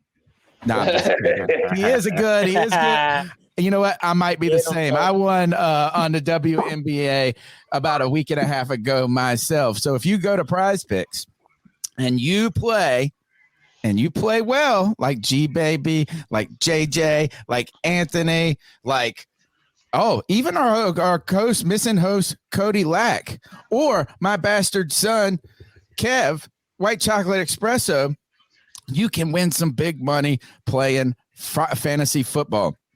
But don't forget to use the promo code C3. Let's play a little Prize Picks together right now, fellas. I'm telling you this. Is I want my boy Gardner Minshew with more, baby. More. Is that silly, guys? Hey, Tony, can we bet the we bet over 50 can't use that points word. Can we bet more than 50 points on Ohio You ain't State lying on that, Notre Dame's ass? On what? Don't say the B word though. We can enter $50. We can select $50. But yeah, what was the selection you want to wager? You want to spread a little bread on. Can we bet that Ohio State was going to beat Notre Dame? Oh, not on this site and not in this. It's not going to happen. It's not going to happen, JJ. All He's right, not Tony. picking up what I'm putting Tony, down. Hold on. But Tony, I got the script. All right, you on whatever other app that does allow you. Bet the over on the Buckeyes, man. All right, okay. That's what I got to tell you. Buckeyes ain't shit. Right. So there's no B word, JJ. You keep saying the B word there. Let's go. Hot garbage. It's above or below. I read the script. We got to let's play some Prize Picks though here, and isn't Baltimore? Aren't they having issues with their secondary and injuries? What's Derek? And they still been playing good. Playing good. Hell yeah, they are. So So is that risky right here? Is Gardner? Didn't Gardner Minshew come out last week and throw for like 170 in the second half? The Texans are booty But though. the Texans, yeah. Yeah, but think about this. Like, I would still take them because I would take the over on that one just because the Texans are crap. You're right, Jacob. CJ Stroud is not booty. More. Not Better than Bryce Young. Who said that? Greg, you said that? Damn. Is CJ Stroud playing? I heard he was hurt. I said it before, but that wasn't me that time. So. You know what? How about this? How has Indy's defense been playing? I would not feel comfortable Their with Lamar secondary Jackson. is terrible. Really? You think Lamar is who's this a breakout game for Lamar? Lamar's gonna dice them up. Oh baby, please, yes. Okay. Lamar, Tony, I'm not gonna lie. Lamar might win MVP this year. He might. He might. If you go watch that Bengals game, he was putting everything on the absolute breadbasket. Everything was perfect. So I'm not. And I got that pick right too, because I secondary. picked him against the Bengals. He gonna cook that Colts secondary. Where did Lockett? Oh, this is the one that I liked a lot on Tuesday. Lockett and the Moore. How old is Lockett? He's 30, right? He is. 30, You know, we wanted him in 24. God, he Shit, is. I know he cooked us. He He came cooked out the the shit out of us. the same year Jamison Crowder came out, I think. The thing I hate about Lockett is he's amazing, but he has SMJ there, and who's the other wide receiver on the side? DK Metcalf. There's so many weapons, man. It's why it's so hard to trust Nuke or Debo. What about that one? You said that, Jay? Did you say that he's showing up Adam Thielen? Y'all are missing the Lockett, easiest prop of the yeah, week. in terms of Tony, age, you're missing the absolutely. easiest prop. Of the Adam Thielen's 33 years old, though, man. He's 3 years What- older than him. What projection is the easiest? The Kelsey touchdown versus the Bears. That's probably the. Oh, that's gonna happen. Shit, he might get 3. That's the easiest prop on the board. He better. I got him in fantasy. Where? Bro, he dates Taylor Swift. I need him. Rush plus receiving. I think. Is Rush it not plus just receiving? This one right here? They may have taken it out. Oh, they took it out. Hold on. Maybe we could just go. That Jalen Hurts Just rushing type in touchdown? Kelsey in the search bar. Yeah. Jalen Hurts ain't played his best this year, but I mean, he still played enough to where they win. I will say that. That is a good pick Jalen right Hurts there. also has an all-star. He's definitely going to score a touchdown. They have an amazing Because offensive Shane line. Steichen ain't Amazing. plays no more. All right, this is what we're doing, guys. This is how it works. We're going to make 4 entries this week. We're going to go Gardner Minshew, more than 215 and a half yards passing. Lamar Jackson, more than 224 yards passing. Tyler Lockett, more than 53 and a half receiving yards. And Travis Kelce for a score. If you were to put in $25 and you hit all 4 of these guys, you win $250. So you need to go to Prize Picks and use the promo code C3. Should I have the onions to go power play here, guys? Yeah, go power play. Boom, let's go for it. Let's go for it. Oh, man, that should have. How is this not one? Why didn't I add this one? Yeah, you should do that one. Oh, man, we got to get in here and find another because Jalen Hurts is going to have a touchdown. Yeah. Against Tampa. What's gonna That's happen? Is it a lock. touchdown or a rushing touchdown? He can do any. It could be passing. Touchdown, period. Yeah. Touchdown period? Oh, yeah. That's a lock. yeah. What is that? Why are they giving away a freebie there? Because somebody's smoking crack. Man. All right. Well, let's find another. Man, you compare that with the Actually, while we Kelsey, talk and about that's it, I'm an about to make a easy better- win, or right? make a wager Or right now, too. let's see. Field goals made. Let's see. Pinheiro. Is he up here? No. Did y'all watch the 49ers game last night? How they smoked the Giants. Yeah, did you see that Gano was hitting them long at field goals, though? He was. Man, fuck him. That's how I feel. We too. don't care about him. Yeah. Oh, Yeah, I got Bro, you he was back, making brother. it 50 There it is. plus, bro. 50 I found it. pluses. If y'all actually like watch that game last night, you can tell that Brock Purdy's overrated. Like, bro, dude, he should have told me. Yeah. Who? Brock Purdy's overrated. Yeah, but anybody can play on that offense, though. That offense is Yeah, but insane. they were Don't say talking that about too loud, man. Trey Lance How just you couldn't guys get like his this? shit together. Yeah, Trey Lance could not Yeah, play. but that's because they didn't scheme around him, though. They said, fuck your scheme, fuck your play style. You're going to play how we want to play, or too Yeah, bad. that's And what, exactly it. Like, Well, we're not the 49ers. I don't care enough about them. Sorry. Kev says this: if you go to Prize Picks right now and you use the promo code C3 and get your 100% deposit bonus, you can spend $20 and use 6 spots, and if you don't hit, you get your money back. So how about that? Is you can They ain't open losing up shit. with. You could get Nice. 100% promo funds and a free 6-pick play. Guys, I think I found my next play. What do you guys like? I like this. The Hurts, rushing and receiving touchdowns. Wait, that's rushing and receiving. So that's not a passing touchdown? How can he receive a touchdown? How can he receive a touchdown? The Philly special. They got to run that. Ooh, maybe that's not as it's not as freebie as I thought. No, but when they get to the 1 yard line, remember they do that QB sneak all the time. They're a rushing team, you know. Like even if the running back just gets to the 2 yard line, you know what they call him. Have they did a QB sneak though this year though? They did it. He had 2 the 1 yard line touchdowns last game. Okay. Yeah, like that, I didn't know. He has double-digit touchdowns over the past 2 years. Like they do that all the time. Like that's free money right there. I like the Jahmyr Gibbs 24.5 receiving yards. Man, I mean, he can pick that up on one screen pass, feels like. Yeah. And the same for Bijan Robinson, one screen pass. So what we're going to do is I think we're going to stick with this. We'll hit our mores here. I don't ever, one of the things is only people I go less against. I usually go less against Justin Fields and less against Baker Mayfield. I usually felt like that was always a good play until I did both of them in the same game last week. And yeah, and they both went. The Justin Fields under is good this week. All right, that is Prize Picks. Thanks for their support. I take them more than on anything, Bijan. I tell you what, he is the truth. I was wrong, G baby. I tell you that every time because I thought he was gonna be mid. Yeah, bro, that dude is like a top 5 running back already. He's number 1. And to everyone, don't say that. Don't say that. Everyone who's gambling tomorrow, I read the script. Buckeyes by 50. All right.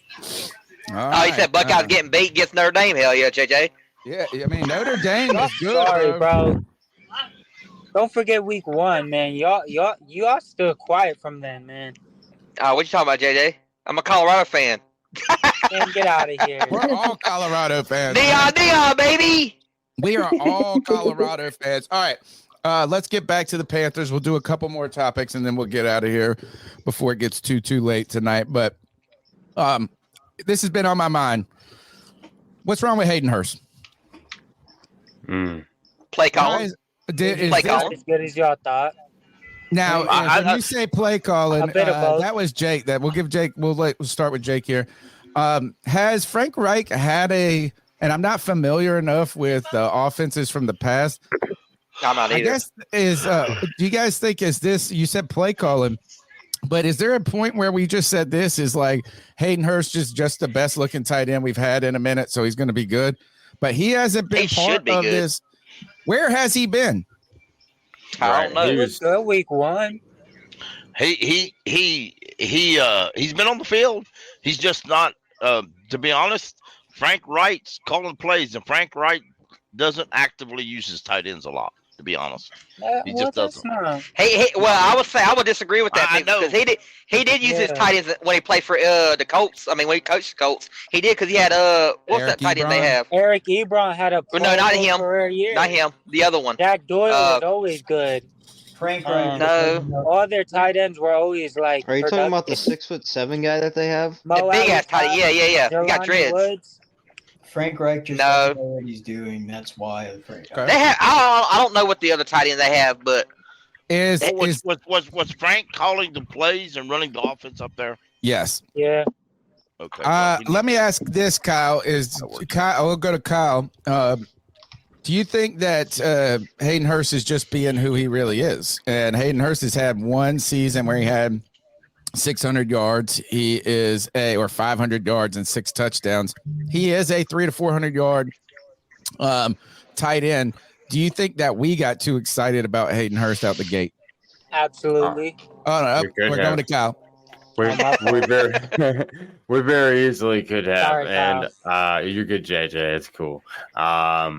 But no, I mean that is a plausibility that he is only capable of producing, 3 catches a game, or 1 catch a game if he's relevant in that aspect at all. We may have gotten a little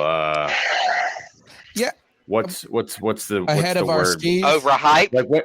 Like when you walk in the store and everything's like really, really, really shiny. So it all looks really good. Mesmerized? Yeah, mesmerized. But Buyers, whatever that is. Well, we were mesmerized. We saw his beard. Yeah. We saw his beard and we were like, oh, this Viking is good. And we've suffered how many years with Ian Thomas? and all this bullshit. Yeah, what? Why Ian Thomas? Why can't he just go away? I don't know, Pickle. I don't know. Why is Tommy Tremble not getting more reps than Ian Thomas? Good. I don't know. Remember, guys, play calling isn't the issue. Jesus. Who's saying that? Who's saying that? I got a question. Our head Let me coach get is in who here. said that. Let me get in on hers. Well, For yeah, y'all gonna change subjects. Let me get in for you change subject. Yeah, let me get in for you change subject. So Hurst in week 1, who was hurt? DJ Shark, right? So Shark was hurt. We didn't have that many wide receivers. Hurst was in there as wide receiver number 4, man. He looked great because Bryce had some timing with him. He knew when Bryce always throws with anticipation. He had a good idea when Hurst was going to be open on his out routes, and he had a great game. Then the next game, he switches position. He's not playing number 4 wide receiver. He's playing tight end. And then we didn't get to him till late in the game on like a check down. And that was it. That's what's going on with Hayden Hurst, guys. It has to do with injuries at other positions, not the fact that Hurst is horrible. He can still get 600 yards this season pretty easily, in my opinion. He should. Done that. He should. Shark was non-existent. Damn, Tony, don't choke now. Yeah, Tony, as DJ Chark's #1 fan, how do you feel after that? Yeah, what about that hot take 10 touchdown season you were talking? He's the real deal, right? Yeah, well, he's not good. That's all it is. Like, is it just me? I'm sorry, I gotta put you on that spot, man. That was outrageous. Look, no, I mean, it is. It could be. It could be. I truly felt like watching him in camp, though, that he was. Oh, he lit it up. I thought, and the reason I said that is well, yeah, you know what? When I said it, and I actually believed. I wasn't even joking. I think that we've been told that Shark was too much of a one-trick pony, that he was just a stretch the field guy. And what I saw in camp was a more diverse skill set than that. Now he's worse than Robbie Anderson. He's played one game, and he's had one catch. So really is that maybe he was really good because he played with my boy Gardner Minshew. That's when he had his 1,000-yard season and all them touchdowns. Maybe, I'll be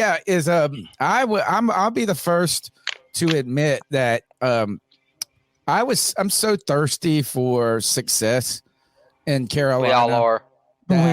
That I've been very optimistic about every single part of this team, from the coaching staff to the quarterback to the tight ends to the it's like I've been walking in a desert of failure, and I want to have a drink of success. Yeah.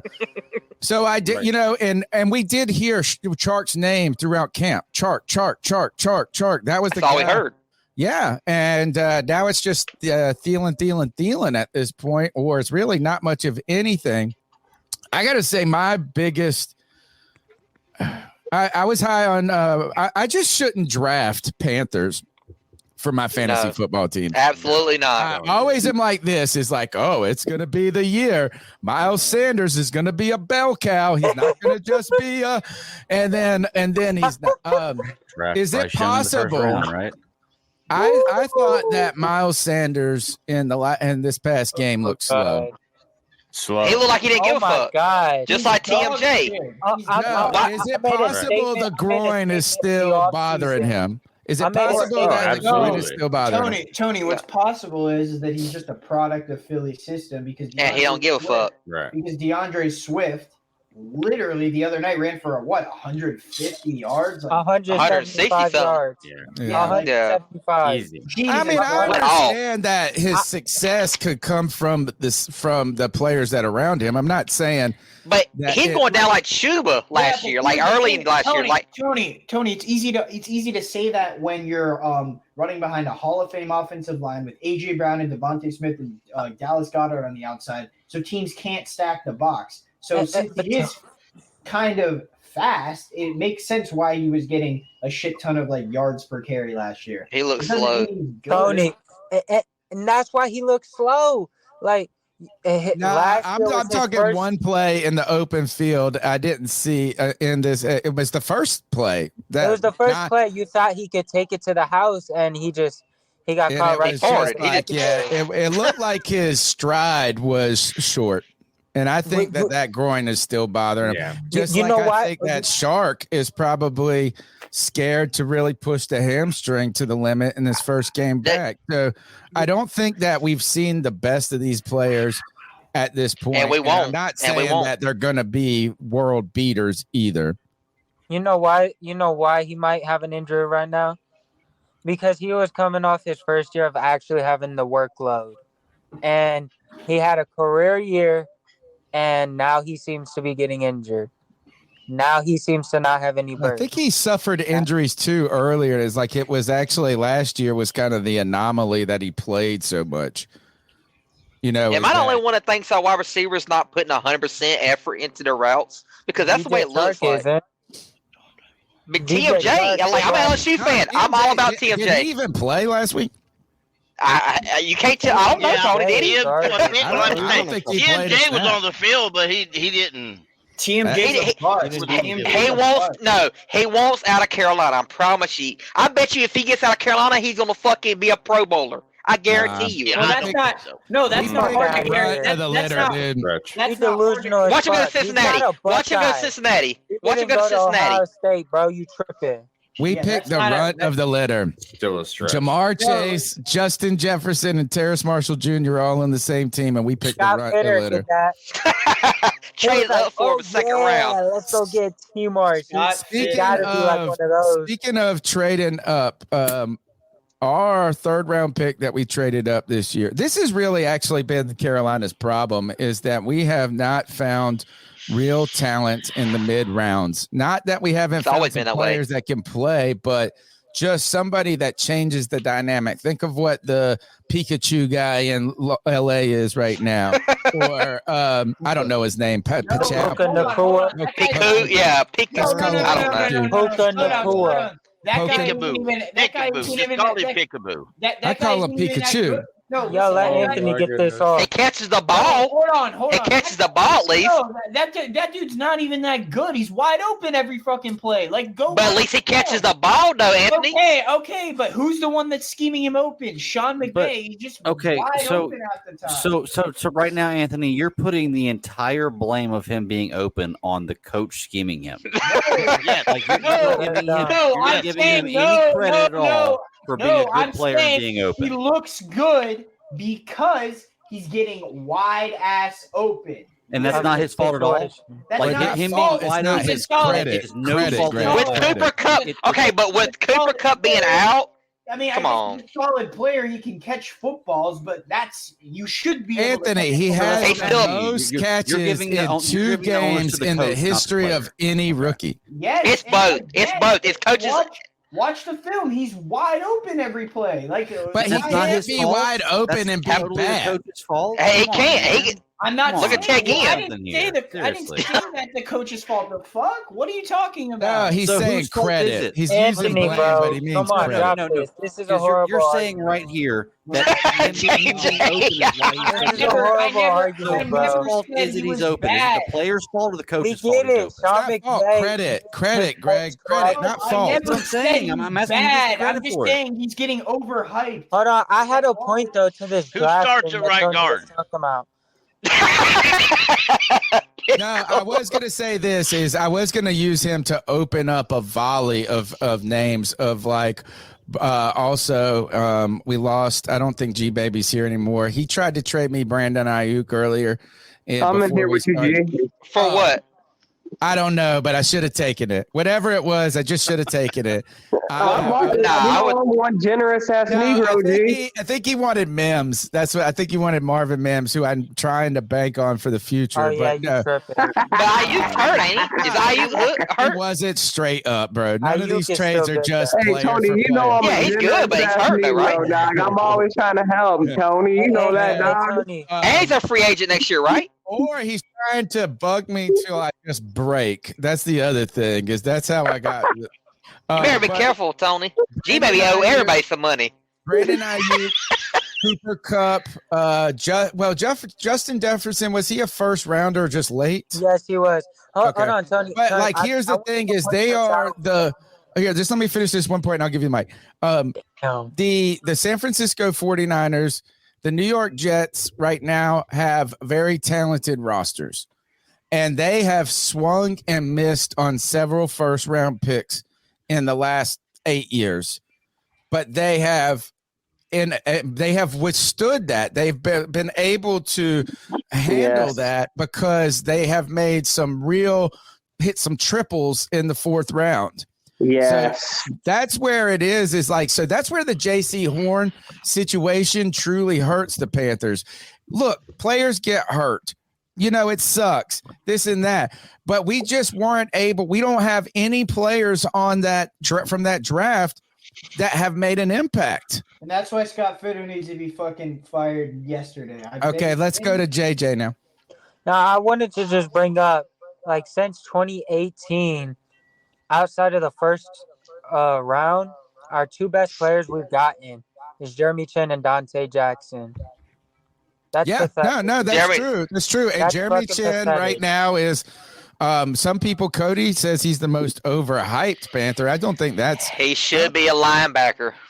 I've done said I don't give a fuck. I don't care about his body type. I don't want to hear that about his body type because I'm about to hear somebody say that. Oh well, his body type ain't right. Okay, his rookie fucking year that he played as a linebacker, he was almost defensive player of the year. So I don't want to hear shit. Rookie of the year. You know what I think? Him and Luvu I are similar. think, Like he plays like a Luvu a little. Yeah, I actually think that like Jeremy Chin is a base 4-3 outside linebacker, similar to like a Tampa 2 style linebacker. I think he's another Thomas Davis, bro. That's the problem. Yeah, but he is misused. The difference is Thomas Davis bulked up when he got the NFL because he had old fashioned muscle training, and now they don't do that because it's considered hard work, and you don't want to do that. Wasn't Thomas Davis a different position? Yeah, he played. He was a safety. He was a safety. Yep. He was a safety, and then Yep. All right, let's go to. Well, actually, we'll do this. We'll finish that conversation out. Have we missed any players outside the second round that the Panther that have been player like JJ said? JJ said the two players are Dante and Chin. The first two rounds are premium picks in my mind, right? Is that those are guys that really, in theory, should be playing a role on your team from day one. Maybe not full-time starters, but definitely noticeable, especially that second round pick. Kev says Brady Christensen. I think that there could be something that maybe a little there. That was missed on so many defensive remember all the Bravion Roy to Lord. Let's not bring up Matt Rule again. No, but there's a bunch of D tackles that we picked in the late that never did anything. The worst was Vernon Butler. Butler, garbage, fucking garbage. He was a first round pick. Yeah, he was, and we picked him over Chris Jones. You damn right we did. Thank you, David Gettleman. We all know you suck that much. He was overpaid players too. That was all trying to muscle to contract leverage on starring them. That was all that was, and it backfired on him. He tried. Dave Gettleman's problem is he bought into his own hype. He's a dumbass. What college did Vernon Butler go to? Was it Texas Tech or some shit? What did he go to? He went to where Skip Holtz, the former ECU coach, went to Louisiana Tech. Oh yeah, you're right. Louisiana Tech. It was Louisiana Tech. Louisiana State. One of the two. Oh yeah, my fault about forgetting Brady Christensen, but still, that's since 2018. That's 3 solid starters. And the jury for a lot of people is kind of out on Brady Christensen. Exactly, like two of those are still best pass protector. That's pathetic though. Over that many years, that's all you could get outside of the first round to show. I think you could go back farther, probably. You can, Tony. You actually absolutely can. Curtis fucking Samuel came in the same draft as Christian McCaffrey, bro. We're talking about since 2018. He would be wide receiver one. He was injury prone too. He was a second round pick. Greg Hardy was a 6th round pick. If I say the Well, best, that's because he had That man working at Walmart and technology aisle right now. Nah, he got And that safety for the 49ers, yeah, because he let a woman screw his Talanoa career up. Hufanga, That's what his problem he is. made all-pro team last year and was a 6th-round pick. Like, Right. come on. Now, there is a player that was a Panther. He was drafted in the 7th round. He's been to 2 Super Bowls. Harrison He's Butker. won 2 Super Bowls and the Pro Bowl. Harrison Buckner, the kicker. Fucking terrible. Terrible. Yeah, He's not terrible. All of that. No, pick on. No, I'm not saying he's terrible. I got what you're We didn't have and then we paid Gano, and then ended up letting Gano go later on. So, gosh, the Panthers have been a comedy of errors in the late, mid to late rounds. In fact, like that was the whole reason we all like Marty Herney, is because if we know we're going to suck in all those late rounds, you better hit that first. Oh, I only said 2018 because that was the David Tepper era. Right. No, that's fair. I think your point would even hold true if we went back. I think the last time was 2015, the 2015 draft, and then we shipped all those guys out because we had Ben Wickery, who played really well for us in his rookie year. Big play Benet. Yeah, sticky. And he wasn't bad. He wasn't bad at all. We're first round merchants, man. That's until he got injured. Like, did he break like an ankle? Did Benet break like an ankle or some shit? Well, Yes. Anthony, are we though? I mean, like J.C. Horn. Hey, whoa there. No, I mean, Especially I'm considering saying what was after him. I'm basically saying like that's the historically, yeah. Anyone, bro. Oh, Like, yeah. even with the J.C. Horn shit, like, And we really to be have honest- missed on that. The Like, Terrace even- Marshall pick Can I speak on was this real quick? problematic. Yeah, go ahead. Okay. No, like, and here's the thing with that, right? Like, you just said, like, we had other guys that we could have taken. Yeah, and, like, even with that, like, first-round picks are supposed to be Premium guys. Pretty easy to figure out. So, like, the fact that there was even still other guys just proves we're not a good organization drafting, which has to get better.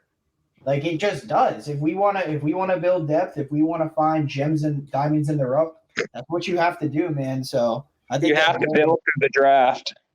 Yeah, there's no superstars coming to Charlotte, bro. That's why Kansas City's so good. And that's why Yes, we that's got to why start Kansas this. City Get is Scott so good. Fitter up out of here.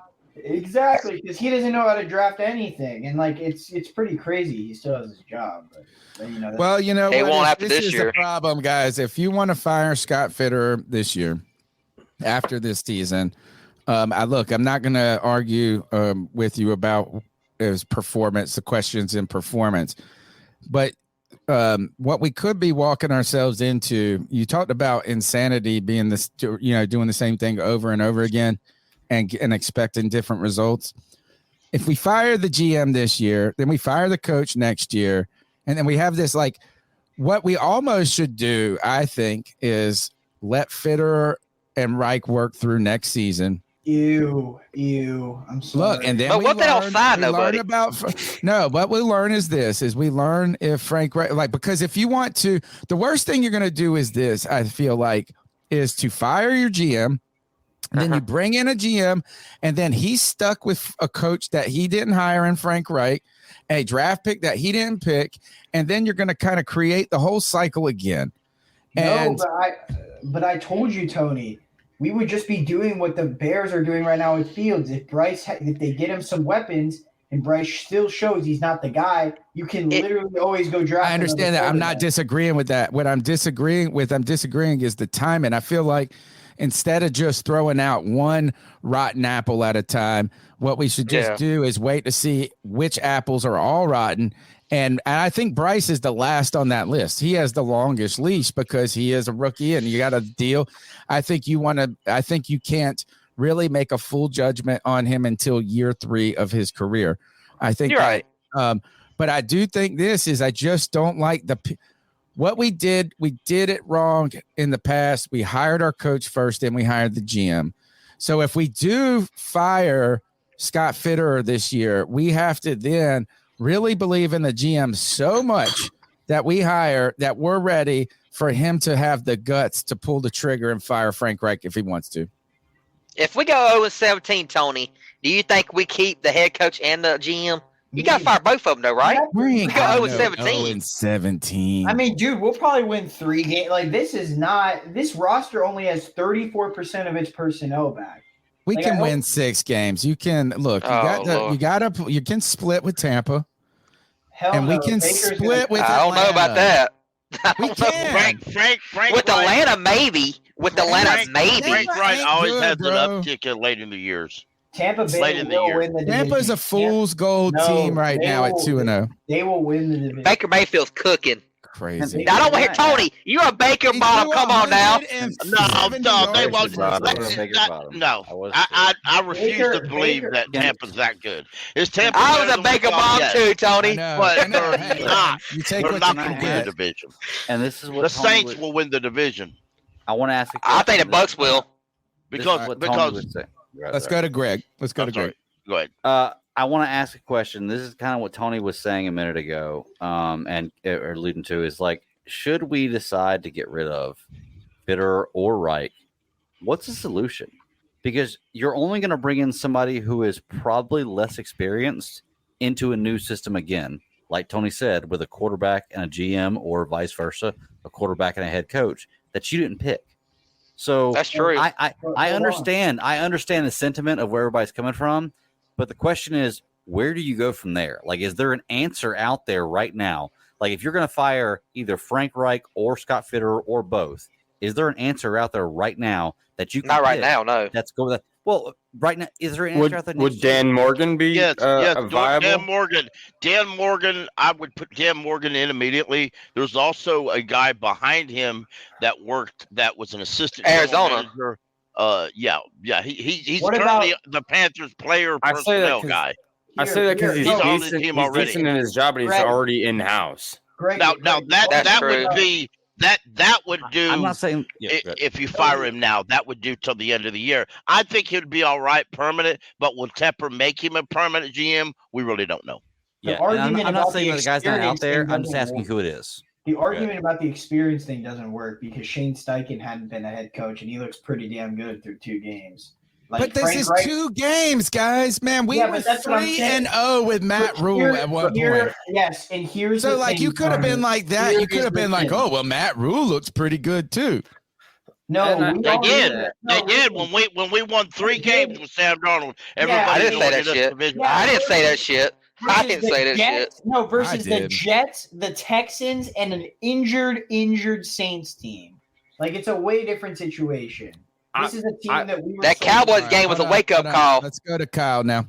I'm just saying, I'm basing my answer on your question, Tony, specifically on the fact that I do not want to allow Scott Fitterer to have any influence on this coming draft if his past hasn't been completely tainted by Rule and he's had some sort of decision making in the last year. I don't have faith that he can draft rounds 3 through 7, and we only have picks in those later rounds. So that's basically what leaving Scott Fitterer in there says to me is we're not going to draft any help for Bryce this next season. Exactly. I think that's why you go with this is instead of panicking too quick and just firing to make people feel better. I think we give Frank Reich and Fitterer at least just 2 full years together. And then look is because I hate the only thing that would be different is if you go and you you clean house and then you bring in somebody else and we go and win 4 games that year. Only thing that's going to be different, you're going to give them more grace because you didn't believe they were supposed to be good from the outset. That's the only difference here. The only difference, what we really did is we put the expectations on this team to be good right out the gate. And that might have if you look from top to bottom, the roster isn't phenomenal. I told you guys over and over, don't get too high on the offensive line just because it was good last year. Man, like, is that injury? One injury away. Yeah, one injury away from anything being problematic. I think what I would say about the Dan Morgan suggestion, I'm going to be I'm going to be on a pass on Dan Morgan, and I will too. If you would have asked me 2 years ago, I would have said, "Oh man, we should make him our GM." I think this is right now.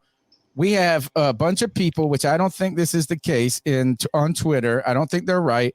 That said that Frank Reich, and they were saying this, I think, in the spaces last night, maybe even JJ. I don't want to call out. I don't know if I did. No, I mean, I heard somebody in the spaces. And look, let me bring back in. Say that Frank Reich was a legacy hire. That was JJ, yeah, and he's right about that too. No, he's not right about that. It's no, you're not right about that because David Tepper had no knowledge of what Carolina's past was. He had no connection. Frank Wright wasn't his first choice though either, though, Tony. Frank Reich is not selling tickets for David Tepper. I'm sorry, you did not bring in a coach who just got fired. No, it's not true. It's not true. It's not a legacy hire.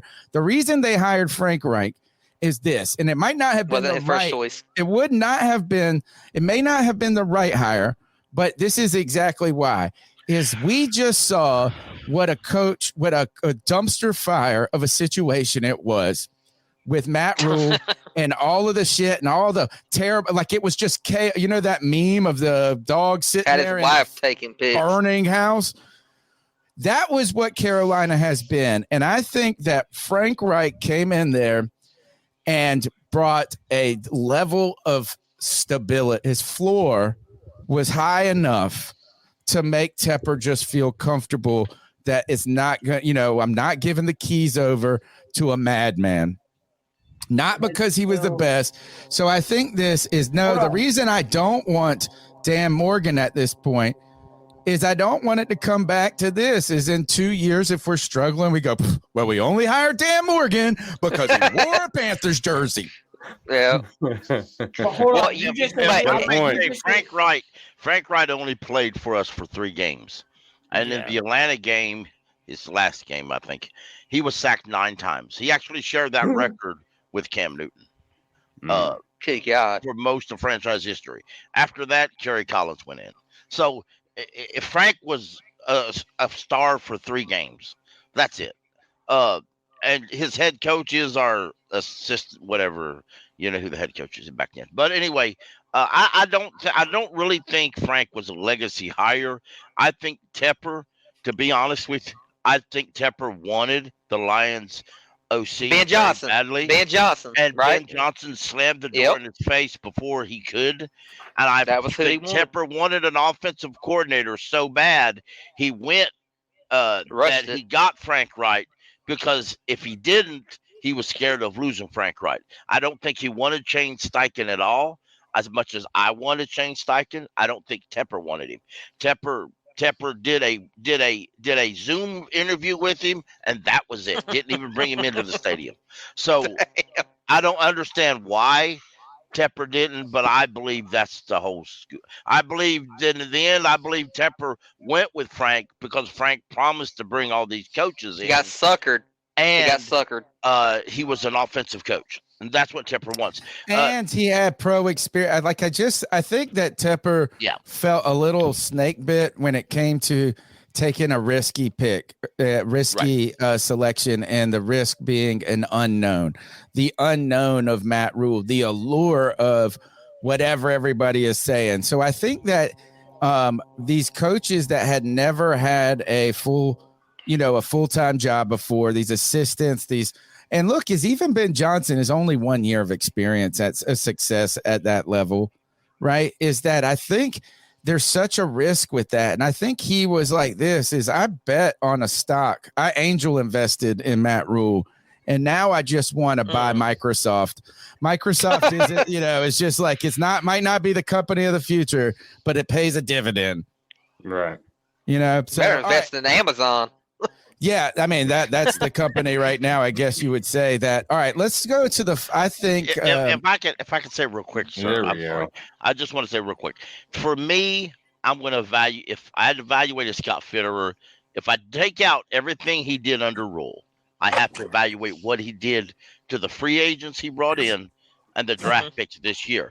And so far, the draft picks are Bryce Young, Jonathan Mingo, DJ Johnson, who's been inactive games, who likely so far is a developmental prospect. If we're lucky, he'll be playing sometime next year as a backup. Jamie Robinson, who looked bad in training camp and preseason, and we don't even know if he'll even make the roster. So, and Chandler Zavala. That's How would y'all grade that? Right now, I would grade that as an F. A C plus. Yes. At the most a D. But anyway, that's me. So let's shout out our newest super fan, Joanne Dunn. I don't know if that name sounds familiar to you, but that's my mom. Dunn. Mom, you could have just Mama given me $2. You just could have given me $2. Instead, you got to give 40 cents or whatever, 80 cents to YouTube. But thank you, Mom, because A, that does help the super fan numbers look cool. B, she might win Mega Mingo, and that means I get a Jonathan Mingo jersey.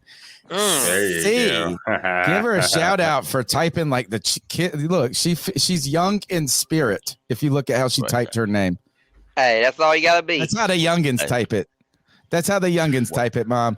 All right, let's answer that question. Let's finish the show out with a final topic. What the heck is going on with the offensive lineup here? And that is, I thought it was strange and a mistake to put Zavala on the left last week, particularly when your boy, what's his name, the offensive line guy, Thomas Brown, came out and said, nah, we're going to keep him at right guard because that's stability there. And then they were like, no, at the last second, they're going to put him on the left because of the 5 games he played beside Ike Ekwonu. No, is what are the Panthers going to do with these guards? Are they going to continue? Who is this? He's got such a strange name. The guy that came in and played a little. Thormont. I don't know how you say it. Doc Martin or Brock Morton. Yeah, Calvin. Throckmorton. Calvin. Calvin Pickle. Just call him Calvin. But the thing that is interesting about this is, or to me, is one, is we've been trying to, that right guard position was a real question mark in week 1. You know, we were wondering how Zavala would hold up through an entire game just because, you know, he had missed some camp time and some different things like this. But he came in and played. The offensive line played well in week 1, or well enough, at least particularly in run blocking and things like that. In week 2, they moved him to the left. They had to bring in Cade Mays because of the Brady Christensen injury. Mm-hmm. And then he lost his position to the Brock Morton guy, Brock blah, blah, blah guy. Yeah, whatever. Calvin. Yeah. That's his first name anyway. So Cal. We ain't even call him his full name. Cal. But the thing is Reich was asked a question about it today. And he said, generally we don't cycle linemen, but because these guys are young and we're trying to feel it out, that we felt like Cade Mays could use a break. And really what he meant was he wasn't playing well. Right. Zavala wasn't playing well, and I don't know. Maybe it was the PFF grades. He was graded very low by PFF. He was lower than K Mays. Yeah, he had one free guy go past him, and I think he had a penalty. Like, and I don't know how much. Like when you're checking off like their little mathematical system, I bet you those 2 things dropped him tremendously. It's like getting a 0 on a quiz or something. It doesn't matter if you're a C student. All of a sudden, you got an F grade here. What do the Panthers need to do? How do they weather the storm at guard, or how do they arrange this offensive lineup? And you guys went back to talking about earlier that Bradley Bozeman was not playing that great. You know what I think? And half the reason. I think that could be part of the reason. I think the Panthers missed an opportunity of drafting a center in this draft. Yep. Because there wasn't a bunch of great like linemen just in general. And I feel like that's how you get a center in the 4th round. Don't tell Scott Fitterer that. This team was plug and play with the quarterback. It was a cute. Bozeman is the reason why our young guards are not playing as good as they should be. And now the reason why I will say that is because your center is supposed to be the guy that gives call outs and points to, hey, I want you to make sure you watch out for that middle linebacker right there. Yep. He's supposed to be that guy. And Bozeman's not been doing that. Bozeman's been on the ground a lot these first 2 games. So what do we do? James Campton's got to get him fired up or something. That's all I can think of. I mean, they ain't a lot. We went into this team with very bad depth. So it's what we got now, unless you go to free agency, sign somebody. We need Corbett. Who starts there this week? Who starts there this week, Pickle? Who starts at right guard this week, Pickle? I'm going to say Throckmorton. Yeah. I could be wrong. Yeah, me too. But if it's me, but I mean, any chance I don't see a Zavala lot of back to the difference. right? To be honest, I don't see a lot of difference between Throckmorton, Cade Mays, and right now Chandler Zavala. I don't. I hope not. I don't either. I mean, Nash Jensen might even get in the lineup for all we know. And here's the thing. Let me get in. Let me say this. Why? So, like, this team wants to win this year. Scott Fitter should have been looking in the free agency market for O-line help, but he didn't do that. There was a guy, Dalton Risner, that was out there who signed for $4 million. You could have signed him, and he could have played guard for you. Right. So, he listened to y'all fools all last year saying how great the offensive line was. Well, that's the thing. He shouldn't be listening to the fans. He should be I know. That's listening a to good point. himself. That's a good point. It's a Come good on point. He's now. right. He's right. Come No, on but I think that was kind of Tony was cooking a bowl of cereal right there. Hang on just a minute. Let me say this. Let me say this way, just in case David Tepper's listening. Dude, you need me as your GM. I got this under control. Don't fail. Pickle. Don't fail. You gotta realize we're basement drillers. Remember, we're basement drillers. You're right. Yeah, man. Nah, I come with a lot of assistance, and I got. We're in a basement, Pickle. I got age on my side. On my side. These other ones, they just barely out of high school. You're going to be dumb and ignorant like Frank Wright. Tell you this is if you want to overpay a guy for a poor performance, I'm your dude, David Tepper. Okay. All right. JJ, thoughts on what do we do at offensive line? I know that we may have missed the boat. How do we fix it just for this week? Man, Tony, I hear you saying all the time about how you were not a believer in the offseason in the O-line. You wanted to see it to believe it again. And I was right there with you all offseason, man. I was like, we had injuries, and you never know when your rookie might have a sophomore slump. And I said that. I even got receipts for that. You're right. But, two major injuries, too. You had Corbett coming off of the ACL late, and it's a miracle that Christensen was back in. Like, we were like, I mean, you were just expecting those dudes to contribute from day one. Exactly. Yeah. The O-line, especially because we don't have no good O-line. So I really just wanted to see it to believe it, especially when we're going to have a brand new coaching staff, all this new stuff. But when it comes to the O-line, man, I do believe we're missing our best offensive lineman right now. I think Bozeman will play better when we get Corbett back. Hopefully, we could just give the two young guys on the left side some time, and they'll come out to be what we really want them to be. I mean, like you said, Tony, if we're being too early with Bryce, Frank Wright, and all this, then we're definitely being too early with these two young guys on the left side. Let them fail.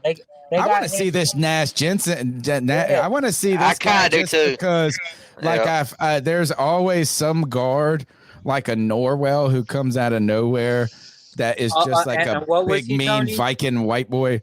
That was don't bring it up, JJ. No, JJ.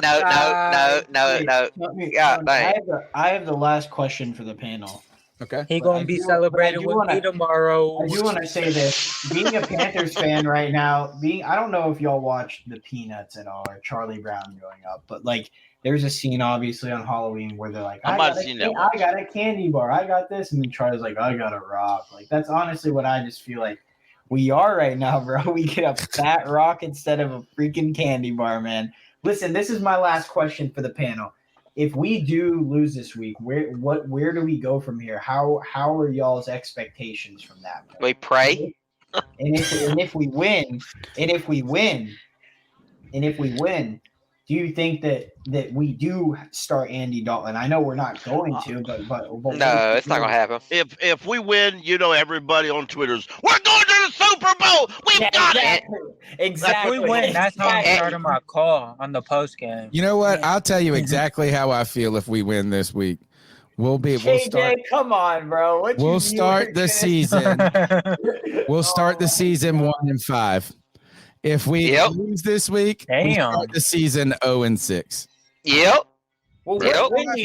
And I don't think we match up well against the next teams down the pipe. And I think that if there is an opportunity and look, I don't even know if we match up well against the Seahawks. Only the fact that their defense, like you said, is somebody said this earlier, it might have been Kyle. I think it was that Kyle that said this, is that if our offense does well this week, it might not just be because of Dalton or play calling. It might partially be because the opponent we're playing is playing with one leg.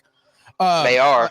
Yeah. And then on the other hand, I think that's why I think I understand why Panther fans have been disappointed at this point. Like I said, we've been walking through a desert of failure, looking for a drink of success. But at the same time, I think we knew in the back of our mind that this season, for it to get to that 8, 9, 10, or what some people saying 10 wins, this first 2 week stretch was a moment you're going to have to be successful, and it might have been just a split. I was hoping we could have pulled out both, and we were both right there. You know what I'm saying? Like, both games were winnable, but like, I'm telling you, man, wait until that offensive lineman goes up against Aiden Hutchinson. And somebody in the chat, they were not here tonight, or maybe they said it to me. It was on Twitter. I said that Brian Burns had the best spin move I had ever seen. And they said, well, I guess you haven't seen Aiden Hutchinson.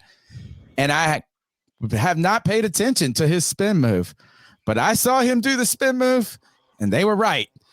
That mug did a double spin move. He spun one time, whoop, whoop, and then whoop, whoop back. Who? Like he Who we talking was about? Pirouetting like a ballerina out there. Yeah, man. Oh, this Lord. dude, And he was gassed out of it, bro. He weak. You don't like him? Hell no. Oh, Michigan. I like him, but I don't think he should be the number one paid tight end in the league. He ain't better. No. No. Y'all talking about? Oh my God, who the fuck am I talking about? I know who y'all talking about now. I'm talking. I just think this is Detroit's defense their front is legit, and if you're they are. about our offensive and our coach good too. We don't match up against them. The Seahawks ran all over them. Okay, well maybe that's how you beat them. I don't think the defense is that good. Like, they sure as hell look good against the Chiefs. Yeah, man. Please don't tell me he's got the law firm out there. I'll tell you why. I'll tell you why they look good for the Chiefs, because Kadarius Toney gave them 7 points. That's the only reason. Yeah, there you go. That's literally. How about I disagree, but okay. Hey, did y'all see the text messages and shit between him and fans? Kadarius Toney, that shit was hilarious. Oh my God. But I think this is okay. So maybe you think that. Look, I think we match up better against the Seahawks than we do against the Lions. Our best matchup, our best that? matchup is versus the Vikings. That's probably the only. Bro. I disagree. I disagree. Who the hell is gonna kick up? No, on the offensive side. That's what I'm saying. Yeah, Anthony's right. When we go up against their 100%. defense, their defense. Yeah, but they can keep. They got a decent defense. Yeah, like we scored 28. No, they can they score don't. 28. Listen, here's No, the they thing. though. don't. We have a solid defense. We have a solid defense. So at least the game will be high scoring. It's better than putting up 10 points and losing by. High scoring. You think our offense is going to score more than 17 points? Let me ask you this, Anthony. Do we have a better chance against the Vikings or the Seahawks? The Vikings don't have a good O-line. Well, here's the They thing. can't run the ball. We may only win. Okay. But they got the best wide receiver in the league, though. Listen, And they lost to the Bucks. Like, come on. Yeah, but the Bucks are way better than us right now. But hold That don't on, mean we can't beat the Vikings, though. No, hold on. And we're at home. Seattle is very injured, so even if it don't matter about a home game. Have you seen the fans? Even if we win this game, it's not going to be convincing because Seattle has half their team out on offense and defense. I don't care if it's convincing, man. I'll take a W. No, I know. An unearned paycheck all day. I'll take a spin right now. We need that water. We out here in the desert. That's fine. We need a watering hole. I get it. But Charlie said we'll take that overtime dub. We don't care. If I'm being honest, though, yeah, it has to be the Vikings because even though it has to because we can win these next 2 games. As much I as will disagree. Who's the second? Who's after Seattle? The Vikings. No, Vikings and then Detroit. Vikings and then Detroit. Okay. And then Big Cowboys, right? All right, maybe I'm wrong then. Maybe and then the Texans at home, baby. I think going on the road here is going to be a little bit more difficult than we think. I know. We'll see. Is that if you can't win this week, I know 1 week you're not going to be able to win, and that is against Miami. Yeah. They ain't going to win against the Cowboys either. Oh, yeah. The Cowboys are. Cowboys are going to annihilate our offense. They're liable to score 40+ on us. No joke. You know what? You better have an touchdown. Andy Dalton package that week against Micah Parsons.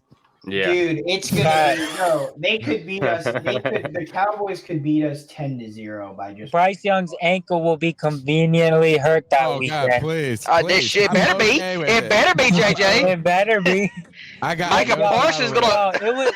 I'm sorry. Hold on. I thought it was mad funny when Bryce tried to outrun the middle linebacker and he just caught up to him. Imagine that, Michael Parsons. Hey, I want to bring that up. Man, you just brought up a good point. He like you were saying, he may conveniently be hurt for the Cowboys week. I read some article. I don't know if it was Scott Fowler or Darren Gann or something, but they said the Panthers are in this for the long haul with Bryce Young's health. And I saw clips. He wasn't wearing a boot or anything. I think this injury is over exaggerated, and I just don't. He completed the game just fine on Monday. Oh, he did. Yeah, and he has no limp when he's walking in. David Newton completed the game with a torn bicep. The video that David Newton shared, he did have one. Here's the thing: when you finish a game, go ahead. If you added the offensive line with the wide receivers, all that together, and your quarterback has a light spring. If this was a playoff game or we were competing, getting with a possibility of making the playoffs, no, he's playing. I think he's playing, but we're not. So right now, your running game's struggling, your pass game's struggling, your offensive line is definitely struggling, and now your rookie quarterback's a little gimped up in week 3. Are you playing him or are you putting the backup in? I'm putting the backup in. I think it's got a lot to do with a short week too, because we're coming off a Monday night football. That too. I mean, road game. I don't know. Yeah, we might as well play conservative. I do say this though, is that if he's not nicked up, you know what I'm saying? If you're exaggerating this, I would be very disappointed. Because I'm really willing to just take my lumps with him this year. By the way, that would be all under the watch of that man, Frank Wright. Yeah, that needs experience too, though. And no, listen. Yeah, I agree. I'd rather just be bad and Bryce Young get better throughout the year. Yes, that's what I was hoping for. Absolutely. Just throw him, and then if he actually gets injured, like he actually gets laid out, and he gets sacked every other play, and he actually needs to be taken off the field because clearly his injury wasn't severe enough, like Anthony Richardson's in Game 1, where he had to be taken out of the game. Then it's like, okay. Then let him sit But no, Frank Reich, I feel like, is just trying to preserve him so he doesn't get his ass beat this week. Like, dude, no, this dude is a tough kid. I hope. Well, let's just hope it's not that's not the case. You know what I'm saying? Like, it really could be an ankle sprain. You know, and you don't have to be in a walking book. But an ankle sprain is like 4 weeks, Tony. They said. Oh, dude, I couldn't walk on mine. I couldn't walk on mine for about 2 weeks, dude. Exactly. They said he would. Well, I think they always accelerate a timeline for return more than they over exaggerate it. You know what I'm saying? So they're going to downplay the injury more than they're going to upplay it all the time. So I don't know. I'm not going to put a lot of stock into that. I will be curious to see, and we won't be able to know until weeks down the road. If this really is like we're in such a desperate situation, we want to win so bad, and we may have prematurely put in our rookie quarterback, then I will be upset about. Then that means they're second guessing themselves, Tony, and they should have just stick with your plan. Don't try to squash the noise. Try to not listen to fans, and just go out there and believe in yourself. Tony. And so I will be I don't think that's what it is. I don't think that they're trying that they oh crap, maybe we rushed this. I think he's nicked up a little, and they're like you're saying is that it's better to err on the side of caution on a short week than it is to, I don't know. It's kind of sucks. It just sucks. Can anything can it fucking be worse? You know what I'm saying? It's week 3. Yeah, it could be an ACL tear. It could be an ACL tear. That could be worse. It could be the Jets. I just feel like, man, all the hits. It's like, oh, Shark got an injury. Chark got an injury. Miles Sanders got a groin. But Brady Christensen out. It's like just every day I wake up and I check the news, and it's just, JC. It's like, can we have one piece of good news? Like one. Can I say this? What I've learned over the past 5 years is the fans are most of the time more right than the front office. So we damn sure gotta hope you're right about this one, bro. Because I would not be surprised if they're holding him out for like just an odd, terrible reason. Like developmental. Yes. And you know what? You could take a few weeks off, Bryce. It's okay. Nicole Tepper will way to ruin a fucking person right away. Way to ruin them. And you know what that goes into, JJ? How they told us this team was ready to win this year, and they try to convince us we can win with Andy. You know, Bill Nicole Tepper is massaging that foot as we speak. Hell yeah. Do you guys remember Bill Voth? Yes, he was right. He was right about a lot of the stuff. Bill Voth used to be in charge of their media department. I got 2 questions. I'll ask these 2 questions. Well, Bill Voth came out and made a public comment recently, and he said this, I'm not with the team anymore. Maybe I'm out of my place in saying this, but he said that the Panthers media and the team kind of over contributed to the inflated optimism. And so now when we're dealing with this hardship, they should have been the ones realistically talking about a long timeline, developing a rookie, not like, like you guys are saying, we're just a piece away type mentality. So that's one thing that sticks out to me. Another thing that was interesting is he also wrote a media piece for a business blog, right? So like the Business Journal or something. And he talked about 5 teams that had cutting edge media departments. And guess who wasn't on the list? The Panthers. Yeah. And I thought I thought that was crazy, particularly when Darren Gant's attacking the media. I don't know, man. It's just like we need something, man. We need something good here to happen to the Carolina Panthers. In fact, you know what? We're about 3 hours in. So let's go around the horn and get our final comments in for the night. We'll start with JJ. Oh, all right, bet. I already got what I want to say. Well, give us something else. All right.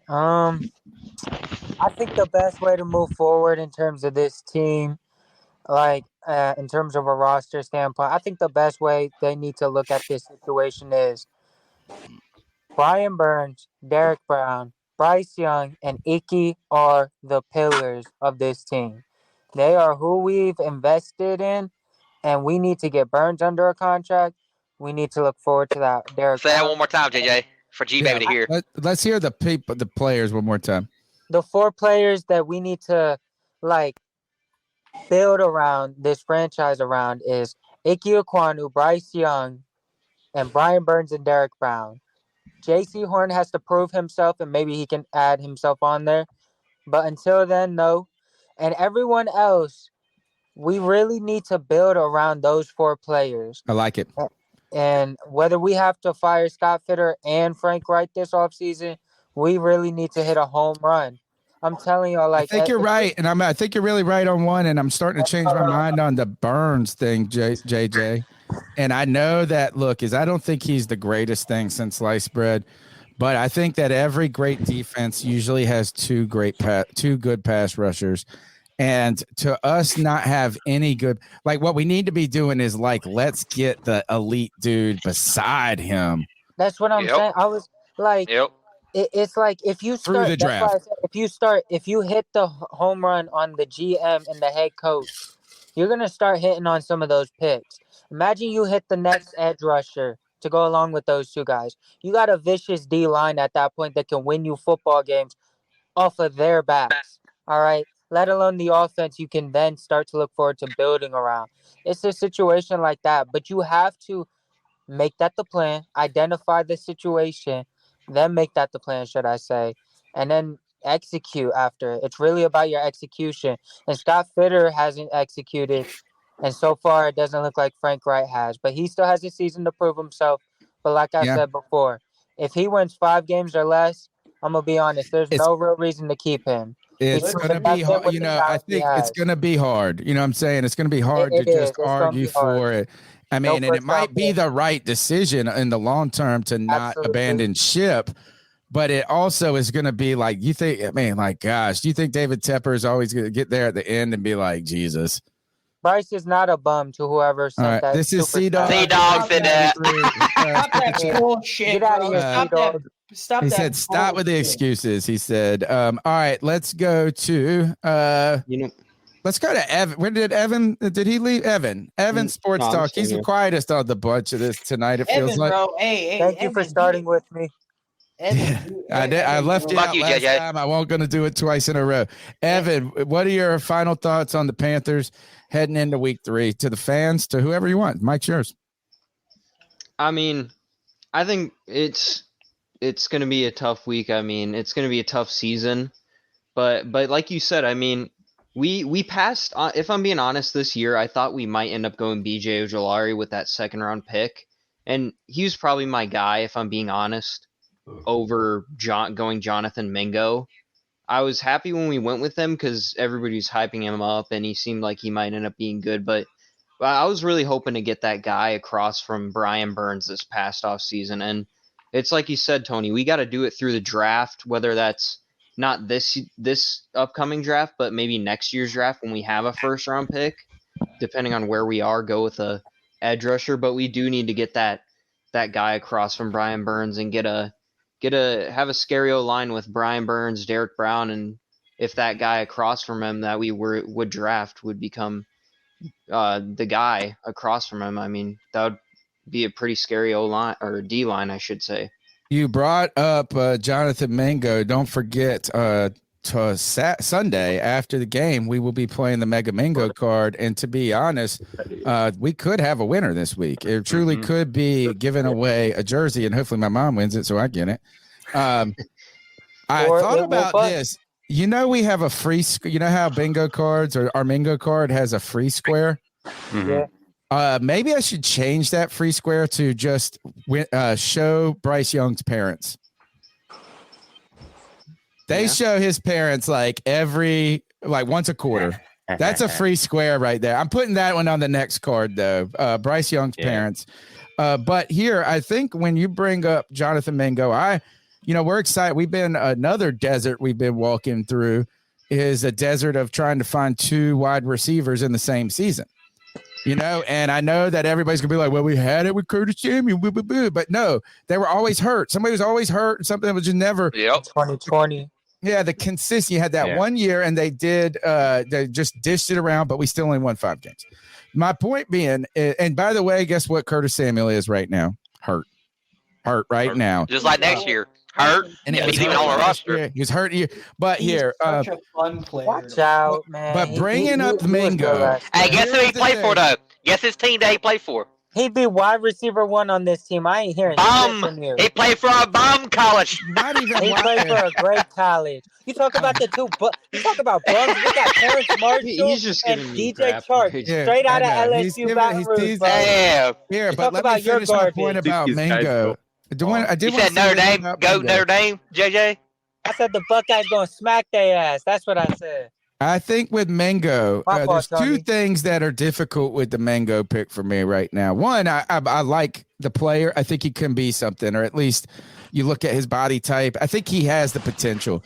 What's kind of bizarre to me is that we're talking about all the problems with our wide receivers getting separation. If these little charts that they give are correct, right, is like he's like the worst on the list. And what people will say is that's because he is a rookie and he's developing. He needs to run better routes, things like that, which can all be true. My question is why, how is he so solidified his position over a guy who's been in the league now for 4 years in Terrace Marshall Jr.? Because they already know what those other guys have. So they're throwing him literally into the fire. But I think Mingo was very raw coming out of he was never a great route runner. He was and TMJ is not giving 100% effort either. He's the biggest question mark that I've seen in a while. Yeah, absolutely. I don't think we know what we have with Terrace Marshall Right. Jr. I He's don't just a think they question do mark. either. Listen, He's I a think big what unknown. we should have. I know I haven't gone yet and said my last thing, but I just Well, don't take it. want to It's say your that- mic. Okay, I do want to say this first. Absolutely. I think we should have gone Bijou Ojulari, and then I think we should have gone Tank Dell in the third round. That's what I Yep. was thinking. Oh, wow. But hey, Yeah. all right, listen. He's a stud. He's a burner. Tank has done good through first 2 games. Dude, Tank's a burner, man. Okay, listen. Any other wide And what receiver? a cool name. What a cool name. What about that There's Giants also- wide receiver that Jalen played for Hyatt. Tennessee? Yeah. I mean, all right. Well, my final thoughts. I Right told now, you I mean, so. I'll just say this: the Panthers are Breaking Bad. As I'm watching Breaking Bad right now, they are Breaking Bad. Like, Got that blue crystal. it's not good right now. It's hard being a fan, man. I love this team, but it's a Dude, love this is a relationship. depressing pod. I mean, listen, man, it's not depressing because we're all a bunch of dudes here. We're all family Who here. said We get that? on this pod, and this is the. I don't know who said that, but listen, this is like We're our being therapy- real though. This is our therapy session, man. Facts. We don't say any bullshit. So if you don't want to hear, Well, that's not you- true. No, we talk. No, at least I Have say. you heard this show? I say things. I say things how they are. So if they don't want to hear that, then that's fine. If they don't want to hear what they. But here, listen. The Panthers. We need a win this week, obviously, but I don't know if it's gonna happen. I feel for my boy Bryce Young. I really. It will. Maybe it does. Maybe it doesn't. I mean, we'll see what happens. A lot of what JJ said is kind of where I'm at. At this point, I'm hoping. Listen, I'm hoping that we can somehow move back into the 2024 first round draft. Maybe draft a receiver.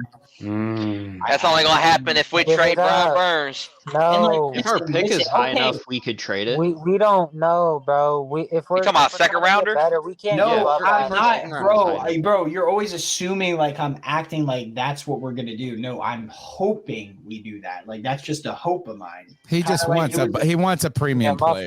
That's what he wants. Just as a hope that I wanted to draft Bryce Young, and look, it came true. So That fifth year option is good.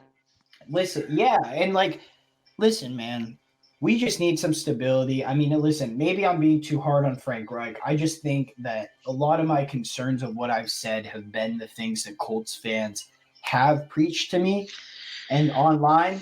That's why I'm a little concerned. If we win this season, we could really turn it around because our divisional opponents finally have hard matchups. The Bucks play the Eagles. The Falcons play the Lions, and I don't know who the Saints play I have no idea who they play. They play the Packers. So we could turn it around. Packers are home. There's no doubt about it. But if we lose the season, you have to start some of these. At least Scott Fitter's got to look himself in the mirror because we were told this is an all-star coaching staff. This team is ready for Bryce Young. And the more I think about it, as much as Bryce Young has played like dog shit, if you watch the film and you watch the games, you can tell that he's only doing as much as the receivers are doing for him. So he's making the best of his situation. That's what it is, really. I mean that's a little friendly, but he's not. And look, I just. No, come on, Tom. It's not. Look, I'm not down on anybody right now. I'm not down on anybody. I'm not down on the staff yet. I wanted the beginning of the season go better than it has, but I'm not. I'm all in on Bryce Young.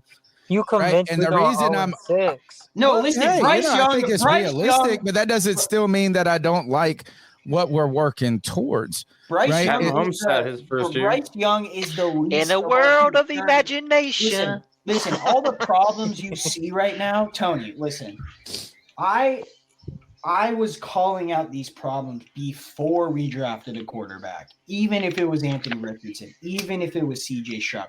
I called out these problems. I knew the rookie quarterback. Well, then why were we so optimistic going into the season? Because of Cody Lashney. He convinced the whole panel. And G-Baby too. Nah, G-Baby did too. G-Baby did too, though. He hyped the fuck out of Bryce Young. The next generation Hall of Fame quarterback. Yeah, no, G-Baby, my dog, man. You got to stop with that shit. He's not. You remember when Cody said that Bryce was going to throw 4,500 yards? Yeah. Hey, Hey Tony, I told them there's a possibility we'd give the Bears a top 5 pick. Man, Pickle and Swan gave me hell for an hour straight. Well, I don't remember I that. didn't think we would be. Look, I didn't. I was hoping we would be better than a 7-win team, but you know. Yeah, me too. Me too. No, but here is the I'm thing: going- is whether or not Bryce is the guy or not. In the end, is he's our guy until he's not. Yeah, And Which that is true, means yep. we've invested a lot in him.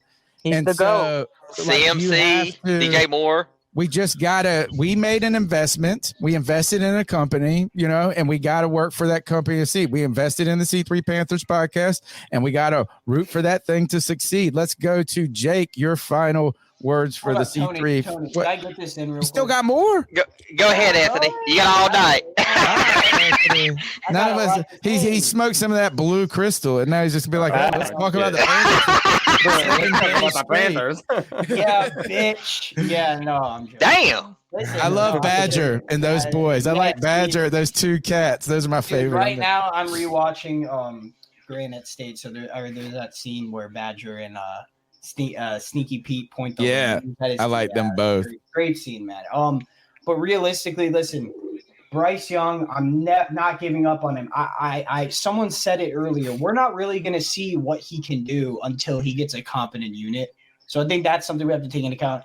Also, I'm praying he plays week 4 because my dad's a Vikings fan and we're going to that game together. I don't want to. Better not bet your dad.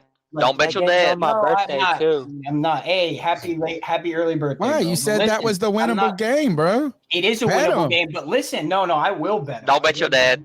But Bet listen, him, man. You can. no, You I- can Don't bet him. always not Don't pay bet him. that to your parents, bro. No, yeah, That's one exactly. bet you don't have to pay. You can He'll give lose me- that he'll sucker. give me 3 to and 1 not odds. pay it. Shit. And then Yeah. Tony, you win. you don't know my dad then. You don't know my dad, I'm Tony. right there with Jake. Yeah, no, he'll give You don't know my dad, Tony. You don't know mine either.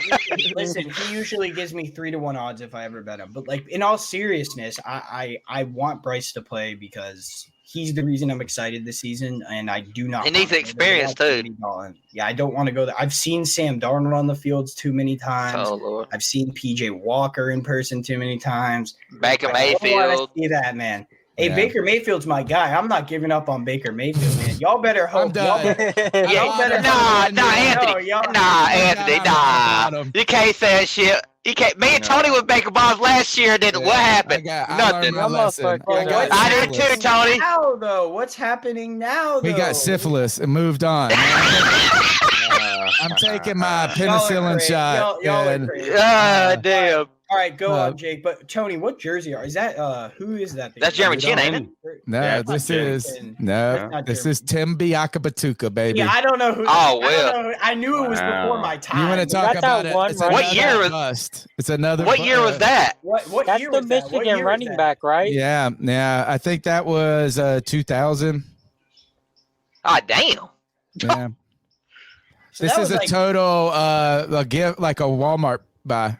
You know what I'm saying? Like, There or you go. something where you Ain't nothing wrong with that. But you Let me know get a what? bust This is the real great quick. thing about these throwback jerseys is that if you would have worn this 20 years ago, nobody would have thought it's cool, right? Because they're like, oh, fucking Batuka, what a bust. But now when you wear it, it's a throwback. What about this? He gave me shit for wearing a D'Angelo Williams jersey. What about this? Because one, he's though? a dickhead, man. He's just not, he just is an ass. That's the thing. And D'Angelo Williams? yeah, he's just not cool as a He person. big. I hate that shit about his mom, though. I hate Yeah. that shit about his mom. Tony, Yeah. Tony, you like this one?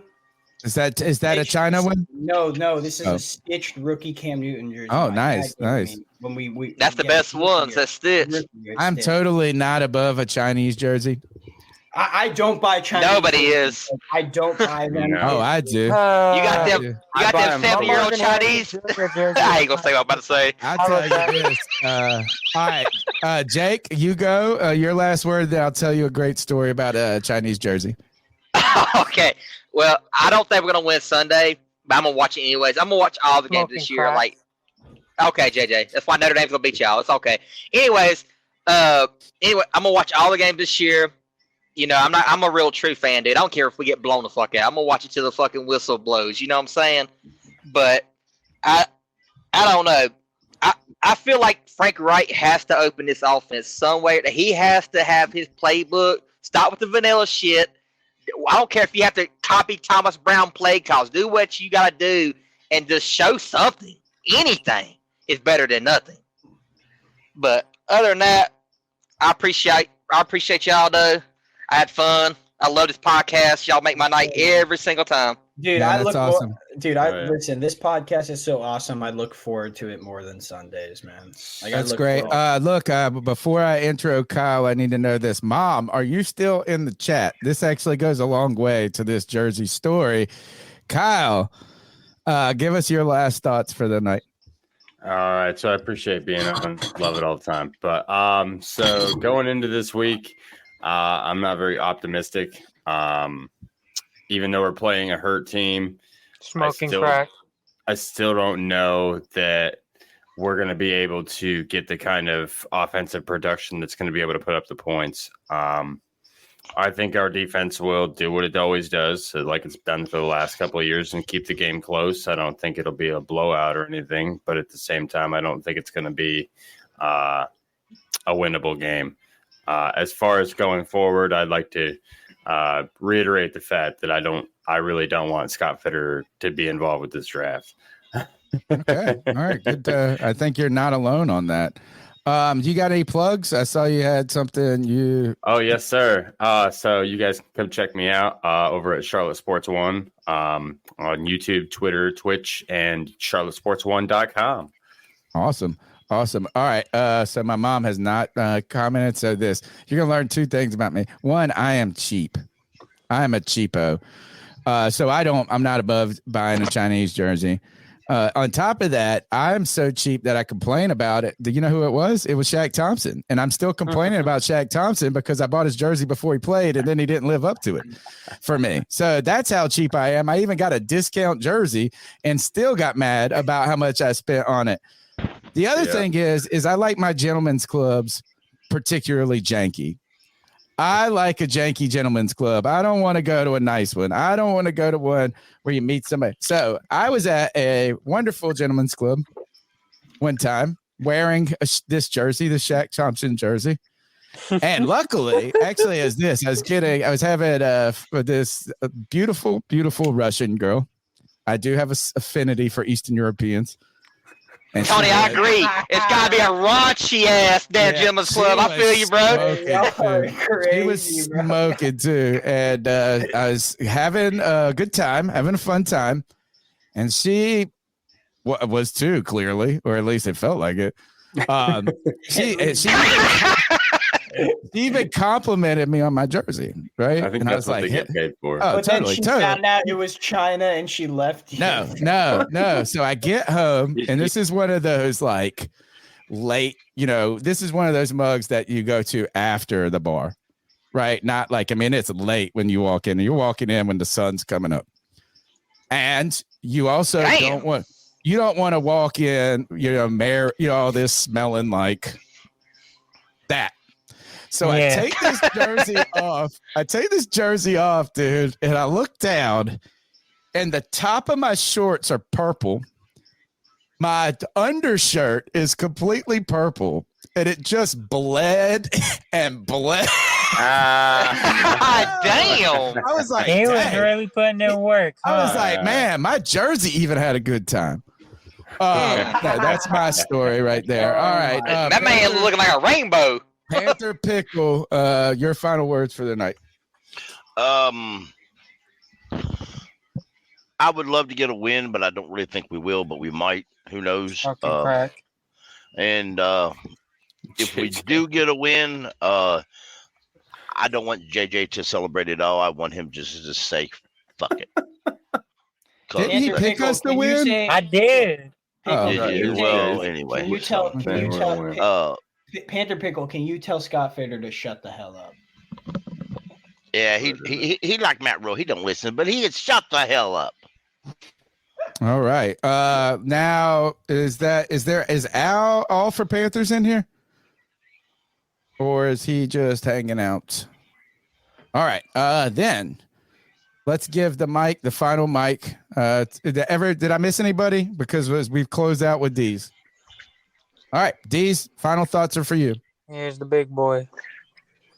Let's go, guys. Let's get us out of here.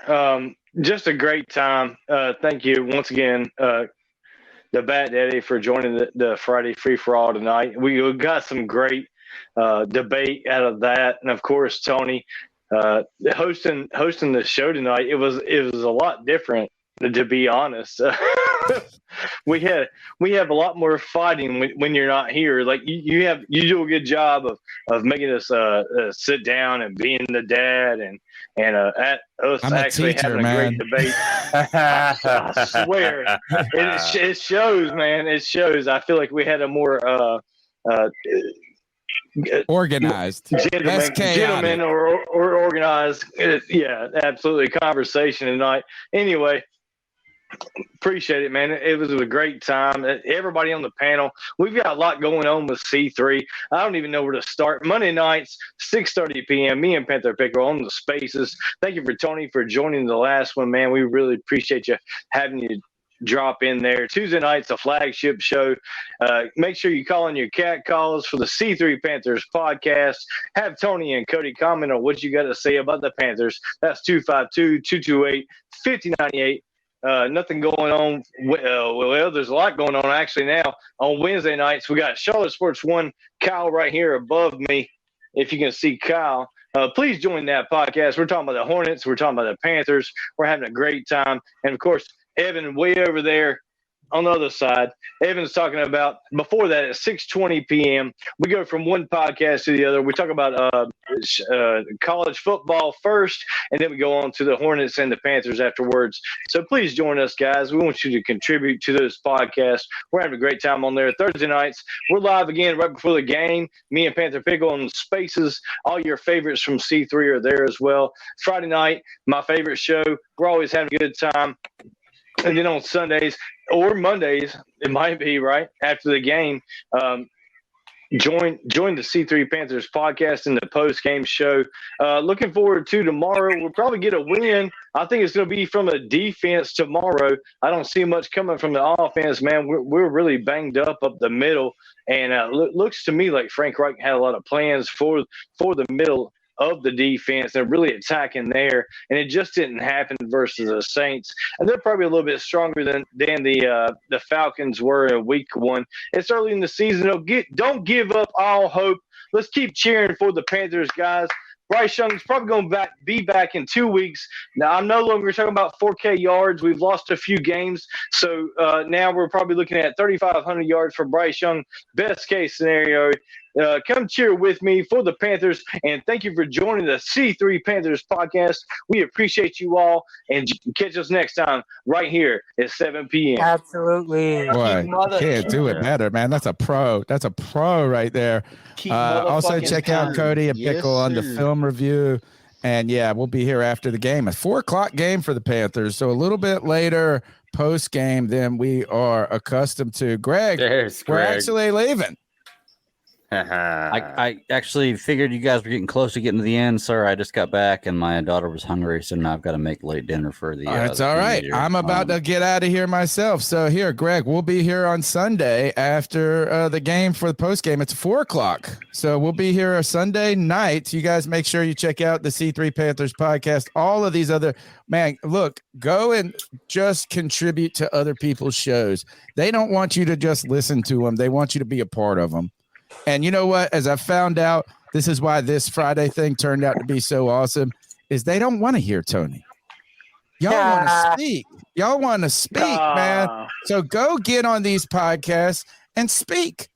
Ohio State by 20. That's right. Tony, can I say this real quick? Notre Dame by 10. Can I say this? Ohio State by 20. Go ahead. Do you got a last thing to say? We're getting out of here, so this is the only chance to say it. No, you guys are good. All right. Christian Bale's best Batman. I just want to end it off by C3 Panthers fan till I die.